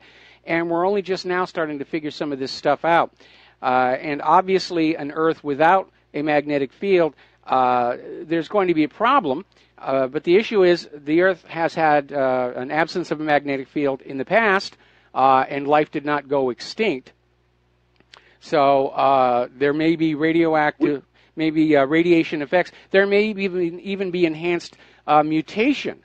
We all talk about the great extinction. Or evolution, exactly. Yeah, and it may be that we're seeing more evolution accelerate during these periods where more radiation is reaching the Earth, like the Cambrian explosion, for example. Exactly. In 1983, I was in your area. I was on the Big Island of Hawaii with USGS, staying in Volcano National Park. At a cabin about a half mile away from the rift at Kilauea Iki, the rift eruption, which had recently started up after 20 years of quietus, of absolute quiet. And that was a fascinating experience. 10 guys, 2 women, and not much to do while you're stuck in a cabin. Yeah. Well, you know, at least you got out of there, and if I'm not mistaken, that cabin isn't there anymore. Yeah, there have been a lot of changes going on. I'm surprised that Uncle Billy's Hilo Bay Motel is there after we stayed there, too. Well, Hilo Bay is quite far away from the main lava flow. I mean, right. Basically, it's, I was talking about what we did to the motel. Oh, I see. Okay, well, yeah, that's another story, and that does happen a lot here in Hawaii as well. All right, well, listen, TJ, I'm going to have to let you go. We got to take another break for commercials, and we'll be back after these few words. Aloha, America. Welcome back to our show here, and boy, I'm looking at some of the stuff that's coming on, and apparently Senator Schumer wants the FDA to crack down on raw cacao powder, chocolate. They want to regulate chocolate now. It's amazing. Apparently, Lindsey Graham is also on the warpath against Donald Trump, or rather, actually, against Rex Tillerson for even daring to suggest that Russia might have a workable plan in Syria. You just can't do that. Meanwhile, over in Korea, the U.S. is running these drills, flying these bombers all over. North Korea's basically saying this is intentional provocation, and yes, it is. Now, supposedly, Trump and China have agreed to joint military exercises over the North Korea threat. Remembering that the only one who's out there doing any threatening is the United States. North Korea is trying to build itself a defense against invasion, which makes a lot of sense. All right, another phone call. Dan in Boston. Aloha. Welcome to the show. What's on your mind? Thanks for taking the call. I just called about the economy. From what I've noticed, in 2008 when everything crashed, it's recovered a little bit, but the wages have stayed at the same level as they were in 2008, and you've had inflation. And there are jobs, but there's just not no middle class livable wage jobs. Just from what I see, mostly scam. If you go on Craigslist, half the jobs are kind of scams or. Yeah, I got an email from somebody about that. First of all, let's get back to your idea about the wage scales. The idea there are plenty of jobs. What people need are the jobs that paid them what they were making before when they made their commitments to their mortgage and car payments and their insurance payments. And once they're committed to all of those debts, if they're forced to take a lower paying job, they're going to be in trouble. They're going to be bankrupt. And so saying that, hey, there's plenty of jobs out there if you want to carry hamburgers to somebody who's actually been used to working as an engineer and making that kind of money, that isn't a workable solution. And it's not just having jobs, it's having high-paying jobs. And I got a couple of emails on this very issue where even though, now I don't know how it is in every state. I know in California, it is against the law for an employment agency to charge applicants any money. The fees are always paid by the employer, but apparently there are scams cropping up all across America, phony job title agencies who are charging application fees or assistance fees, and it's just another money-making operation. So you do have to be very, very careful out there. Yeah, and a lot of them just flat out lie to you about what you're going to make. I mean, car sales jobs have always kind of been like that, but you just see that now with even normal kind of office jobs and stuff like that.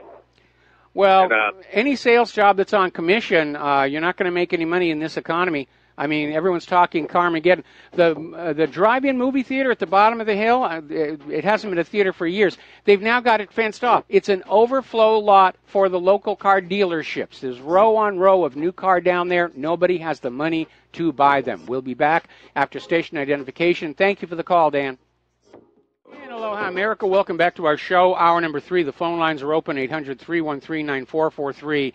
Now, Nikki Haley is back up at the United Nations just frothing at the mouth. We cannot trust Russia, and we won't ever trust Russia. And just everyone knows that Russia interfered with the U.S. elections, and everyone knows that Russia stole Crimea. And again, it's a regurgitation of the lies they've been saying all along. Because, again, Nikki Haley is in the same position as all the other politicians and corporate media talking heads. She can't stand up and say, you caught us, we were lying. We lied about Saddam's nuclear weapons. We lied about Assad gassing his own people. And, yes, we're lying about Russia stealing Crimea and hacking the election. At this point, judging by the reactions that we're seeing from other members of the Security Council, other members of the G20, I think most people have pretty much reached the point where they don't want to go along with this nonsense anymore, even out of a sense of diplomatic politeness. Everybody knows it's all a big steaming pile of USDA choice bovine excrement. And you can almost get a sense of desperation coming out of the warmongers, like John McCain and Lindsey Graham and Nikki Haley. They don't know how to push this thing forward. Nobody is buying the myth that Russia's this horrible, evil villain that must be destroyed, or that Assad is an evil villain that has to be destroyed. We have been down this road too many times. We have been made fools of by our own government way too many times to ever do that again. And you can almost smell the panic and the desperation to try and get something major going before the economy collapses. Because if the economy collapses, let me rephrase that, when the economy collapses, which some top experts are saying is likely to happen before the end of the year, and they don't have a war to blame it on, we, the American people, are going to stand up and point the finger of blame where it richly deserves to go. Wall Street corruption, the private central bank, and politicians who thought it was their job to help the money junkies rather than the American people. And so at this point, I'd be going long on tar and feathers if I were you. Now, the meeting between Trump and Putin has sent the usual liberal celebrities into a full-on meltdown. How could he meet with Vladimir Putin, the son of Darth Vader? I got a clue for you guys. The president meeting Putin goes with the job, especially at the G20. It's kind of expected. And I think a lot of these liberal crybabies are out there striving to sort of recover some sense of relevance to the current American society. And all they're doing is behaving like children. And let's see. Here we go. We're going to go ahead and take another phone call. Mark in North Carolina. Aloha. Welcome to the show. What's on your mind? Hey, how you doing, Mike? Mike, a couple of things. One is John McCain and Lindsey Graham. These guys, to me, ought to be arrested for either treason or sedition, because they were involved in arming these so-called rebels, which were really terrorists. They even got pictures of McCain with a bunch of them. This has been around for a while, and they did the same thing in Libya, and they also tried to put the Muslim Brotherhood into Egypt, but General Azizi wasn't going to go along with that. They actually tried to, almost force Azizi to take the Muslim Brotherhood back in, but they didn't. These guys are out and out evil. I think McCain is not just a psychopath.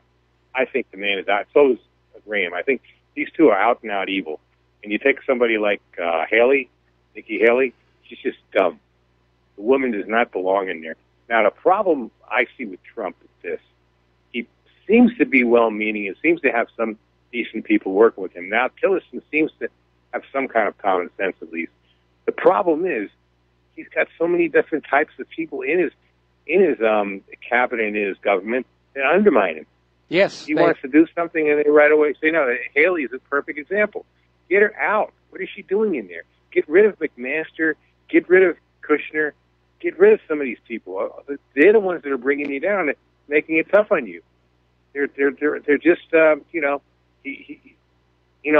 expected he was going to be as tough as he sounded when he ran for president. I didn't realize he was going to just be, all over the place and let these people take advantage of him. And that's what's happening. That is what's happening. He's got to get tough. He's got to lower the hammer. Like I said, he comes out of the world of business, but in the world of politics, he came into the White House as dangerously naive as Jimmy Carter did. And he just doesn't know how to deal with it yet. But he's learning, but he does have to get tough. I hope he's learning because I don't know if I see a sign of it. Because again, like I said, if what he really should do, call McCain and Graham and people like that on the carpet and say, look, go to the American people, not just tweeting. Go directly to the American people and say, do you want World War III? Do you want nuclear war with a country that's not even really our enemy anymore? One thing when we had the Soviet Union, I'm not even sure how terrible the Soviet Union was anymore. But they certainly were not like the Russia of today, which is a very decent, good country. Yes, people actually like Americans.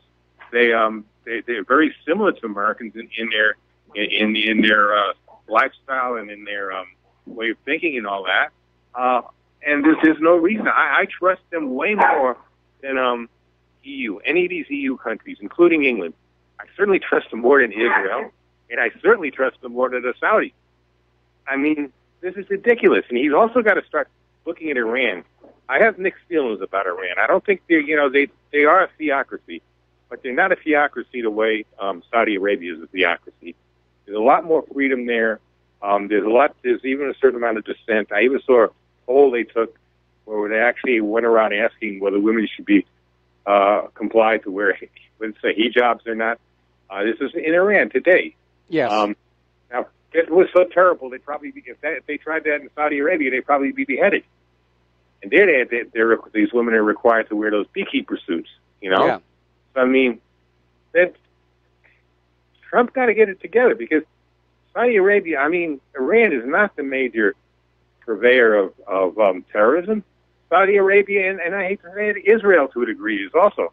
Oh, absolutely, no question about it. I mean, there was just a report came out in the British government that said that as far as the terrorists operating in Britain, they're being funded by Saudi Arabia, not Iran. And I think people got to start taking a look at Israel and Saudi Arabia. I don't know if I ever told you. I think I told you one time that I was born Jewish, but I really don't know much about the Jewish religion because I never really practiced, I didn't marry. I married both of my ex-wives. Neither of them are Jewish. My kids weren't raised as Jews. They were raised but still, I was born Jewish. I have a little bit of knowledge. But the thing is this. I'm wondering, I'm trying to find out people who do know more about Judaism and Islam, both. Is there some kind of a connection between certain parts of Judaism and certain parts of Islam, mostly the Wahhabi form of Islam, and maybe certain sects of the Orthodox? Well, yeah, and inevitably there's going to be because all of those religions go all the way back to Abraham, who's credited with being the first monotheist, although obviously Amenhotep IV preempted him on that one. But Judaism was a monotheistic religion. Then this rabbi comes along and splits off Christianity. And then a little further along, you have Muhammad and splits off Islam. Joshua. Oh, you mean Jesus? Well, Jesus is a mistranslation. And then you had Mohammed, and Islam splits off, and then they split into the Sunni and the Shiite. But they all share that one common root in Abraham's monotheism, and you would think that there would be a common meeting ground for peace on that one point alone. But the reason I say Saudi Arabia and Israel, first of all, when you see the way they're working together with each other now, it's it defies what people. A lot of people are surprised, can't believe. But I'm wondering, you've got the Talmud and you've got the Hadith. Both seem to be very similar. The Hadith seems to explain at least the what do you call it again?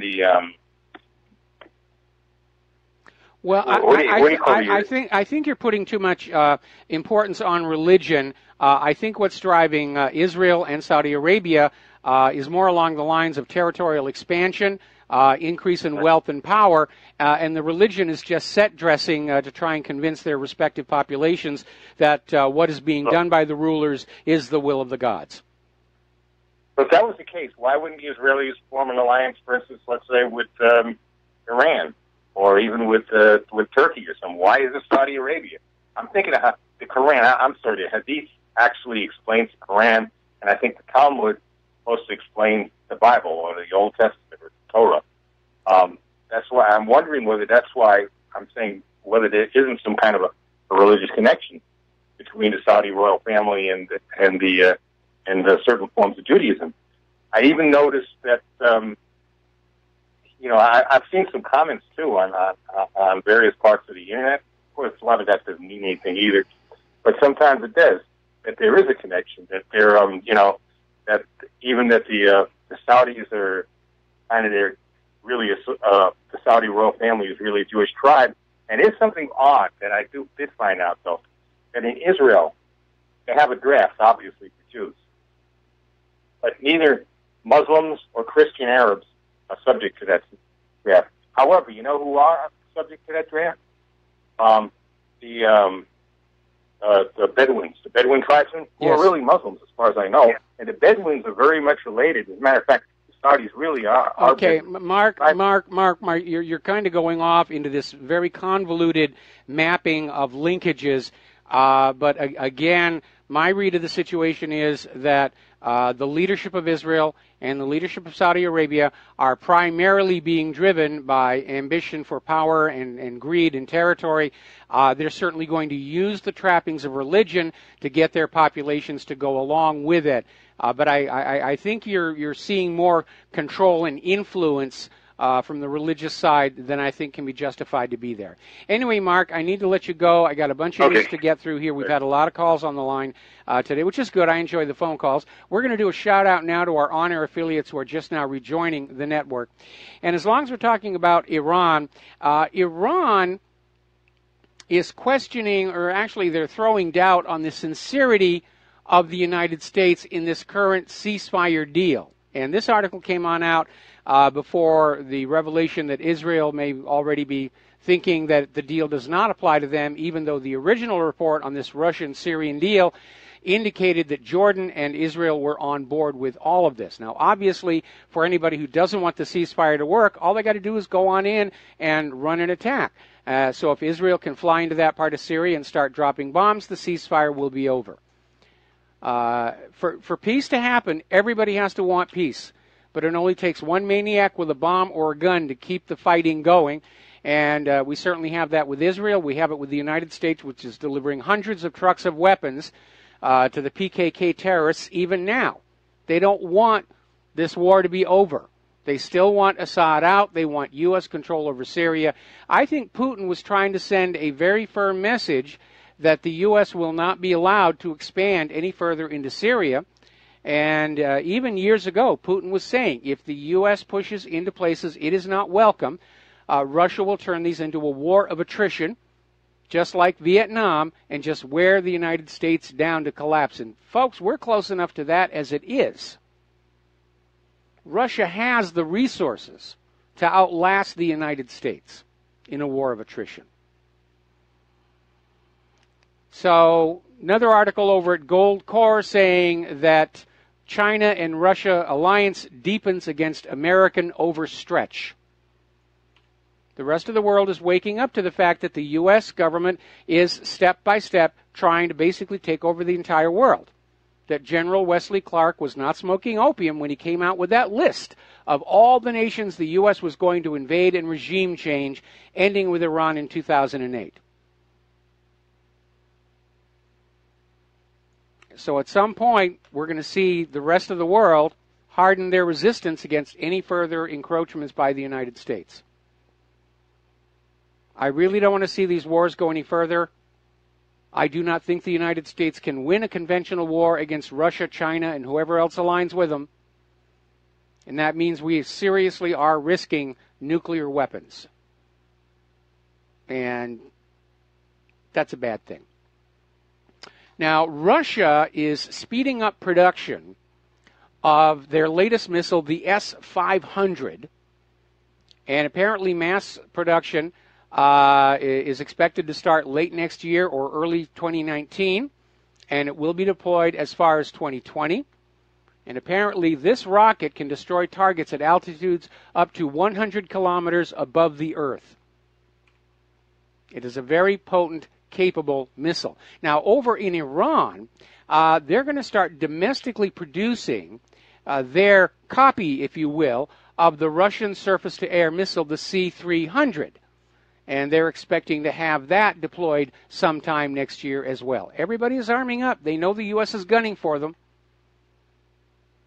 And, of course, I'm sure that Nikki Haley will be up at the United Nations saying, how dare Iran make missiles to defend themselves from us? What's wrong with those people? They don't understand. Our manifest destiny is to rule the world. You can't even run this country. And you think you're ready to run the entire world? You would have an easier sale of that if this country looked like it was running smoothly, but it isn't. It's in serious trouble, and everybody can see that. Down in Yemen, the cholera cases passed 300,000. According to the International Committee of the Red Cross, at least 1,700 people have died from it. I have to tell you, this is looking more and more like a biological warfare attack and less like a natural outbreak. That's just my opinion, of course. We're going to go back to the telephones now. Ramsey in Canada, aloha. Welcome to the show. What's on your mind? Hello? You're on the air. Hello, sir. How are you? Thank you for taking my call. You see, sir, I just want to say something regarding the last caller. He said that Israel and Saudi Arabia are buddies and friends. Actually, sir, it's not true. Like, Israel is controlling Saudi Arabia. Saudi Arabia is a puppet of Israel through the United States. So he thinks that they're like a man and a woman happily married. No, like, the guy's completely wrong. Like Saudi Arabia is a puppet of Israel. So, and see, so regarding what he said about the religion or whatever he said, see, Saudi Arabia is based on a system called the Wahhabi system, which started in the 17th century. So the Hadith or the religion came way before that Wahhabi system started. Okay, well, let's back up here a little bit. We know, of course, that there was a change in leadership in Saudi Arabia that not everybody in Saudi Arabia is happy about. The new Crown Prince bin Salman is very much aligned with Western and Israeli interests. Part of that may be the fact that Donald Trump did authorize this massive weapons sale of modern weapons to Saudi Arabia, although I'm still hearing the Congress may move to try and limit or block that one. But again, we know that Israel is a master of taking control of other countries' governments covertly, clandestinely, and running those countries for their own benefit. They've certainly done it here. And the fact that nobody even mentions that at the same time they're screaming about Russia tampering with our politics shows you just how great their influence is. Okay? Yeah, thanks. All right, we're going to let you go then. Thanks an awful lot for the phone call. Coming up on another commercial break here. Now, there was a little bit of a kerfuffle, if you will, where up in Hungary, their prime minister has gone on a campaign to try and keep George Soros and his various non-governmental organizations out of Hungary, because he sees them as the harbinger of tampering with his country. And so Israel's foreign minister came on out and said, well, you're being an anti-Semite if you're opposed to George Soros. And apparently Netanyahu said, no, we're going to retract the criticism of anti-Semitism, and we're going to slam on George Soros, because George Soros is constantly trying to undermine Israel's government as well. And that's our job. We'll be back after these few words. Hello, hi, America. Welcome back to the show. Now, Russia Insider is reporting, and this is confirmation of what one of the callers mentioned earlier in the show. Apparently, Israel is having second thoughts about this Russia-U.S. brokered ceasefire, and Israel wants Russia to basically get out of it and leave only the U.S. forces there monitoring the ceasefire. Jordan did go along with the deal. They're happy to get out of the mess. They've really had enough of Syria for one time. But Israel is out there just saying, absolutely not. This should only be the U.S. in there. That's not going to fly very well. Meanwhile, over at The Intercept, they're reporting an interesting development. This gets back to the situation in Qatar and the suddenness, like out of nowhere, that all of this blew up. And apparently, the hardline approach from the White House followed a situation where Jared Kushner was refused a bailout loan from a Qatari investor. Apparently, Kushner was trying to secure a $500 million investment to shore up finances on their troubled property at 666 Fifth Avenue in New York City, the town home of the beast, if you will. And apparently, without outside intervention or some kind of a bailout, they're probably going to lose that property. It's going to be a $500 million loss, a little bit of an embarrassment there. So they were really after this Qatari investor, and the Qatari investor said, no, I don't want to, because it is in financial trouble, and Kushner's track record as a financial manager is not a good one. So he refused, and then all of a sudden, oh, we're going to go after Qatar.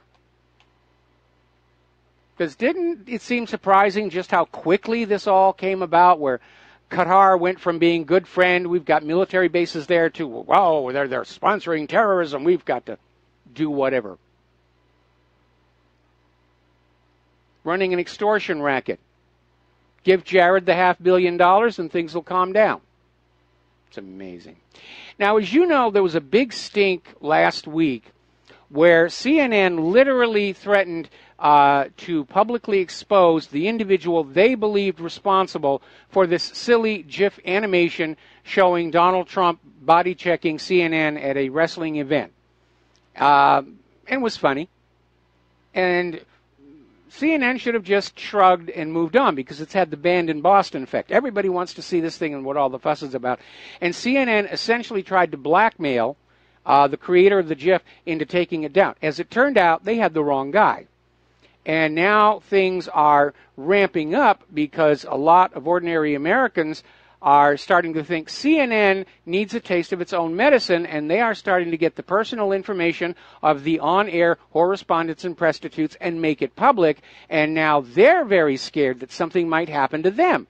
Well, CNN began this. They started this mess.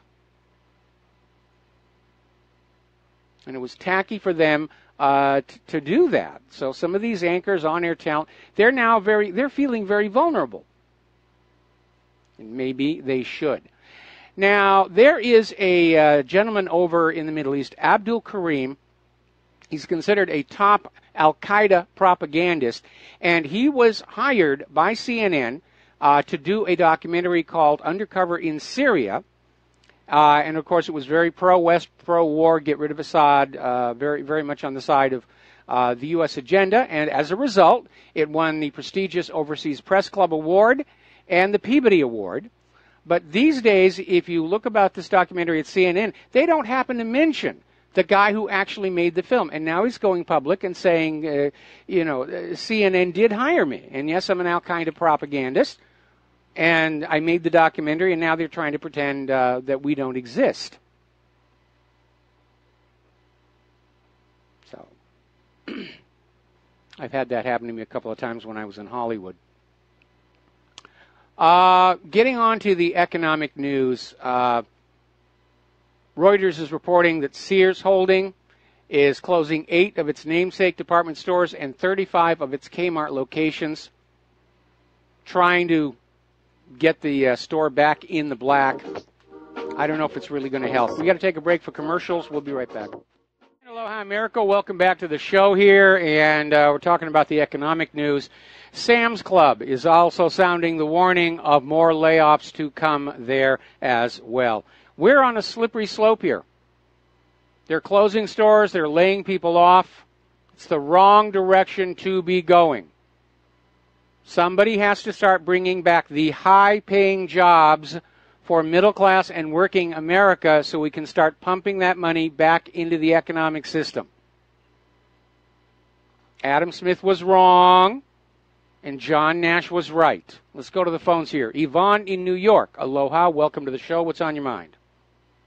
Yeah, hi. I actually called about Trump's Twitter, but just to touch on what you were saying about stores closing down, we just found out that our health insurance will no longer cover Rite Aid stores. Here in New York, we use the Rite Aid pharmacy, and when I called, they said you have to use CVS now, and when I called CVS, they were all ready. They said, oh, yeah, we were just informed that we'd be getting a lot of new customers now because Rite Aid is being dumped. So that's a little concerning to me that maybe now all these drugstores are going to shut down.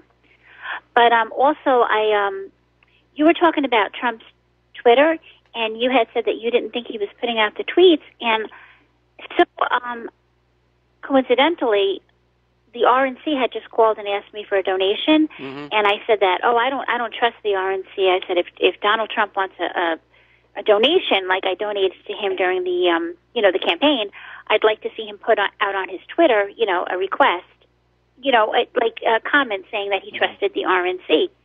And she says to me, "Oh, honey, he doesn't do that's not Trump tweeting. He doesn't do that. He's got better things to do." And I was like, "Oh, wow, that's." And then Mike Rivero just said the same thing.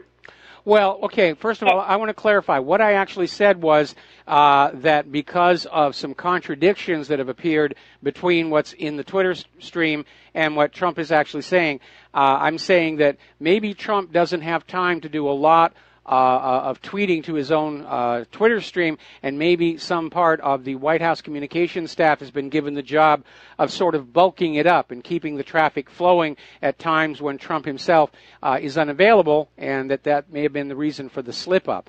Now, as far as donating to the RNC, this is July, and they're already starting the fundraising and the campaign for the midterms next year.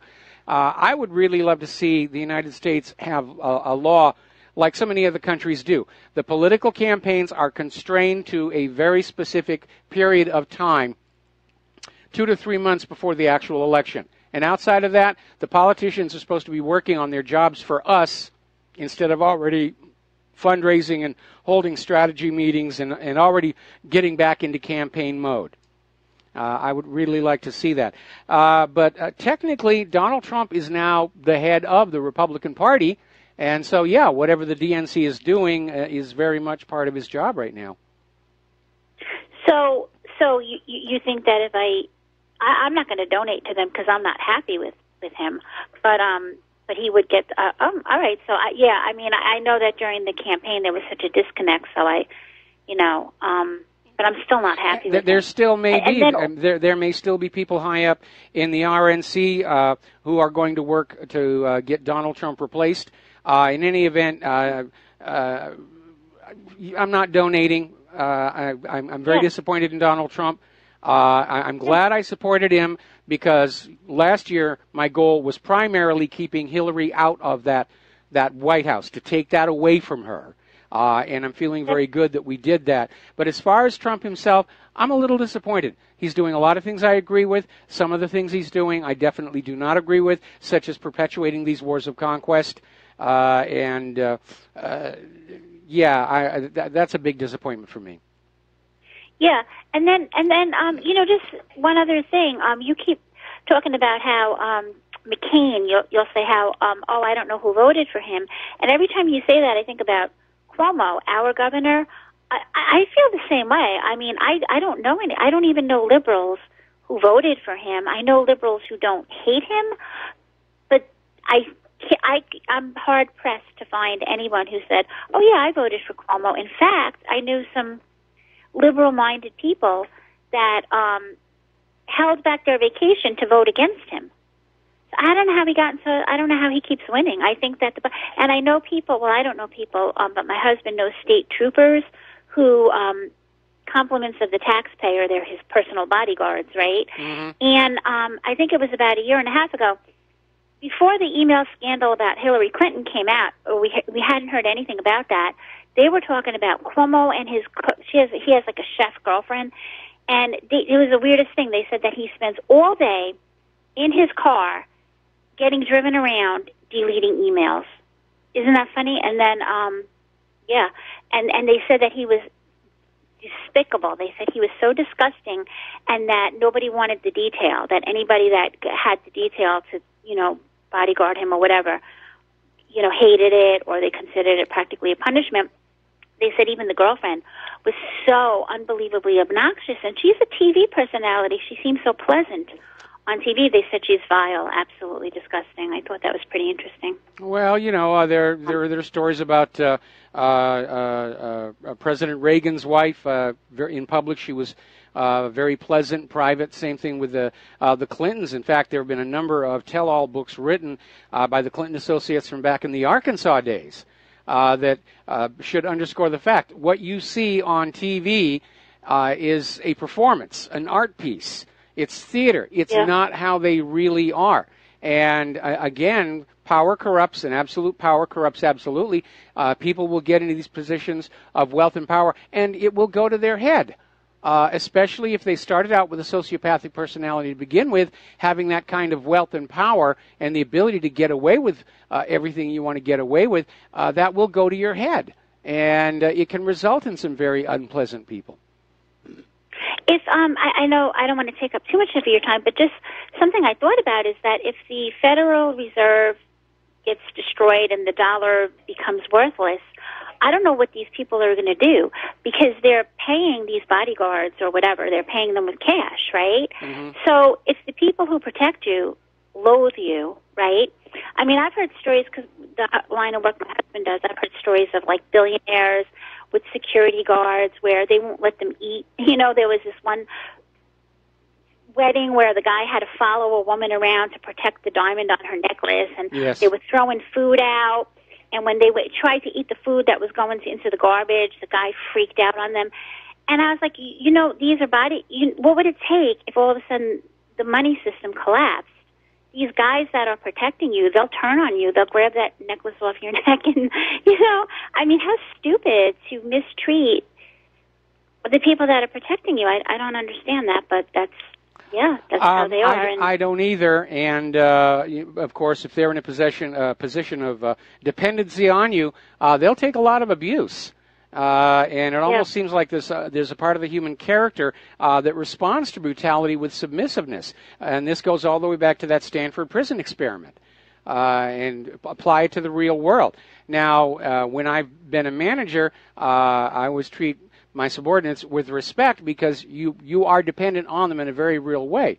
I understand you can't be both their manager and their friend, but you can be a respectful, kind manager. And that always seems the best policy to me. But again, some of the people, they've got so much money and so much power, their attitude is, go ahead, quit. There's plenty more where you came from. But you know what, I'm sorry, I don't mean to keep babbling on, but the type of personality of the man that you have, you know what I mean? Like the personality of the person who's a bodyguard or a cop, these are not submissive type people. And if they have to take abuse, that's not smart. I mean, I know what you're saying, that there's done studies about, how it's good if you have, you know what I mean? But in my opinion, it's unwise, because if you've got the type of a personality where you're drawn to police work, and that's who they have. They have taxpayer-funded police officers bodyguarding them. And, I mean, we all know what cops are like, right? These people do not like being abused. They don't like it. And the day is going to come, I tell you, when it could. I don't know. It could. I think that may be what happened to Indira Gandhi. She was killed by her own protective detail. Maybe she just maltreated them, and they said, "Oh, to heck with this one." Yeah. Oh, no kidding. See, I didn't know that. Okay. Oh. Yeah. All right. Well, thank you very much for the phone call. We're going to let you go and go to Rick in Arizona. Aloha, Rick. Welcome to the show. What's on your mind? Yeah, Mike, I just want to, a couple callers ago, you talked about Saudi Arabia. You know, there's 16 countries Israelis cannot enter. And there's one country, even if you're Jewish from Nebraska, you cannot enter, and that's Saudi Arabia. Okay. So there's a lot of disinformation flying around out there about Israel's little brothers, Saudi Arabia. There is no friendship there. I don't know where it's coming from, but that's a fact. And something else I was going to say. Oh, and Trump's ban of the 7 countries. Now, let's say you were born in Yemen and you live in Israel now. Mm-hmm. You cannot enter the United States. If you're Jewish in Israel, but you were born in Yemen, you cannot enter the United States. So, I'm not sure that's accurate because the travel ban is based on a country of origin of the flights. It doesn't say anything in there about any ethnic group. Not according to the immigration lawyer in New York City. Well, let me do a little research on that, because the whole big stink about this, the travel ban, was that it not mention any nationality or ethnicity, but simply say people traveling from these countries will be subjected to more scrutiny, which does. Well, they're not going to tell you that on the news. Let me go find out on that one, because again, if the travel ban did in fact specifically say Yemenites are not allowed, then these many court decisions would probably have gone the other way in terms of blocking the travel ban. But again, under Title VIII, the president does have a right to arbitrarily declare certain groups of people are forbidden from immigrating to this country, and previous presidents have used it many, many times. It's only when it's Donald Trump against the New World Order that they're going to make a really big stink about that one. Yeah, that's true. He can stop immigration based on national security, based on health risks. So when they fight him with these judges overturning his laws, that's crap. It is. Just for public consumption. He can stop it any time he wants. Okay, well, Rick, thank you very much for the phone call. We're going to let you go here. We're coming up here toward the end of the show. Last commercial break here. Talking about the economic news, Illinois finally has approved its first budget in 2 years. They've been deadlocked since 2015. And apparently, Illinois, the entire state, is hovering at the edge of junk credit status. This is the first domino. It's downhill from here. Nobody is really thinking about how to save the economy. I really do think that Wall Street and all of the big politicians know the United States cannot be saved, and their agenda is to simply grab what they can and skedaddle for the border before it all comes apart. So lock up your silverware and your daughters. Be on guard here. Now, we keep hearing about the cashless society, and there's a new option out there called the less cash society, where transactions above a certain level will have to be on those plastic cards. Below a certain level, they're going to allow you to have a little bit of cash and use a little bit of cash. But Australia is now coming out with a new note, new $100 notes that have tracking chips in them. So as you go through turnstiles and checkpoints, the government will know where the money is and how much you've got in your pocket. Isn't that going to give you a warm and fuzzy feeling? Now, we were talking about the dying of America's middle class. Actually, it's being murdered. Throughout history, all tyrants will work to destroy the middle class, because it is from the middle class that opposition to oligarchy always arises. That was true in the American Revolution, was true in the French Revolution, ultimately was true in the Russian Revolution, which is why the Soviet Union got rid of the middle class real quick. So we have this article in Blacklisted News. The number of Americans that cannot afford their own homes has more than doubled. Rents are going up. Mortgage interest is going up. Housing values are going down. A lot more people underwater. Another article coming out of government slaves working past 70. Americans can't seem to retire. It's just not there. The pension funds are in trouble. Social Security's in trouble. The only thing that people over 70 might see as a saving grace is there won't be any jobs for them. Nobody likes to hire old people. Now, as you know, we're in the middle of summer, and summer normally is a season where gasoline sales go through the roof because people go on out and they drive to other towns to visit friends and relatives, and they go on out to our national parks. And it hasn't happened this year. And Bank of America is out there saying, where's the driving season here? And the answer is very obvious. People don't have money for gratuitous driving. They don't have money for newer cars. Our national parks have been terror-proof to the point where they're just not all that enjoyable anymore. And as that earlier caller said, because of the plastic fantastic transition of our country, there's no more local character. So why drive 20 miles to see a shopping mall and a McDonald's when you've got exactly the same thing sitting already near you and no money to spend at either one anyway? So I'm not surprised driving season is very low this year. And that'll keep oil and gas prices down, because normally when demand goes up, price goes up. Like I said, people don't drive the original Route 66 the way they did when I was a kid. That was a big adventure.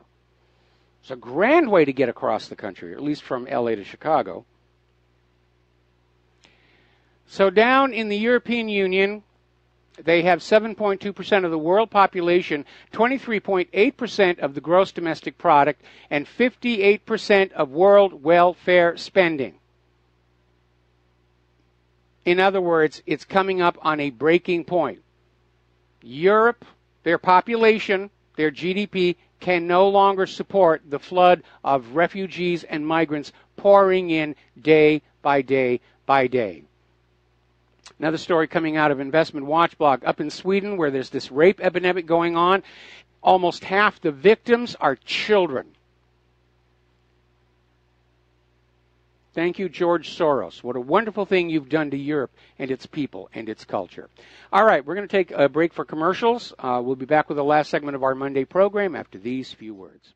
Aloha, America. Welcome back to our show. Last segment of our program on this Monday here, and I'm afraid cannot take any more calls at this point. Sorry for those who were holding. We're just going to let you go here.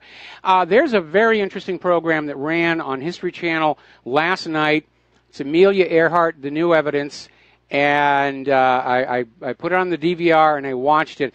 They make a very compelling case that Amelia Earhart and Fred Noonan survived the landing of their aircraft at one of the many atolls in the Pacific. They were captured by the Japanese, interred at Saipan, and then later on executed and buried there. Now, a lot of people have been making a lot of commentary about this one photo that was uncovered at the National Archives that seems to show Earhart, Noonan, and the remains of the aircraft on a dock at this island with this Japanese ship in the background towing the barge on which the remains of the Electra appear to be. The photo's a little fuzzy. But they have a lot of other information. Apparently in Malaysia, it's sort of like commonly known history that Amelia Earhart and Fred Noonan wound up there. And by the way, this idea that Earhart and Noonan wound up on Saipan is not new. It's one of the many theories about what happened that's been around for a lot of years. I remember about 5 years ago there was somebody who claimed when they were cleaning out Saipan following the U.S. invasion that they found some of Earhart's personal papers and a flight case locked in a safe in the office. Not too surprisingly, a lot of people who have alternative theories to what happened to Amelia Earhart are out there trying to attack this and say, I'm right, maybe we can have a wrestling event, let them sort that out. What really is controversial and new about this particular variation on the theme is the fact that they provide documentation, including this photo from the National Archives that had been classified at one point, was accidentally declassified and misfiled, to basically say that the U.S. government knew the Japanese had Amelia Earhart and Fred Noonan and chose to just ignore it, to abandon them, rather than risk the Japanese realizing that the U.S. had already cracked their naval codes as war approached. And from my own work on the Pearl Harbor deception, I know how important that was. The fact that the U.S. had cracked these codes was one of the most highly guarded secrets, so highly guarded that, yes, they would let people get killed, they would let ships get sink, rather than risk somebody on the other side saying, oh, they've got to be reading our message traffic. So that's the part of the story that everybody says, oh, our government would never do anything like that. Yeah, afraid they would. Afraid they would. But they do make a compelling case, and I understand History Channel is still streaming it. They may do a rebroadcast. This one is definitely worth catching on the DVR and watching. Because it is very, very well done. I actually like a lot of what History Channel does these days. And I'm not just saying that because I was on there a while back. Those poor Londoners cannot get away from all these fires. Apparently, in East London, a building went up. They think the solar panels caught fire. There's the music. Time for me to get out of here. I got to do Jim Goddard's show, and then I got other things to do around here. We'll be back tomorrow here on the Republic Broadcasting Network. Until then, stay informed, stay skeptical, make good choices. Please stay tuned for John Stedmiller's program, Aloha America.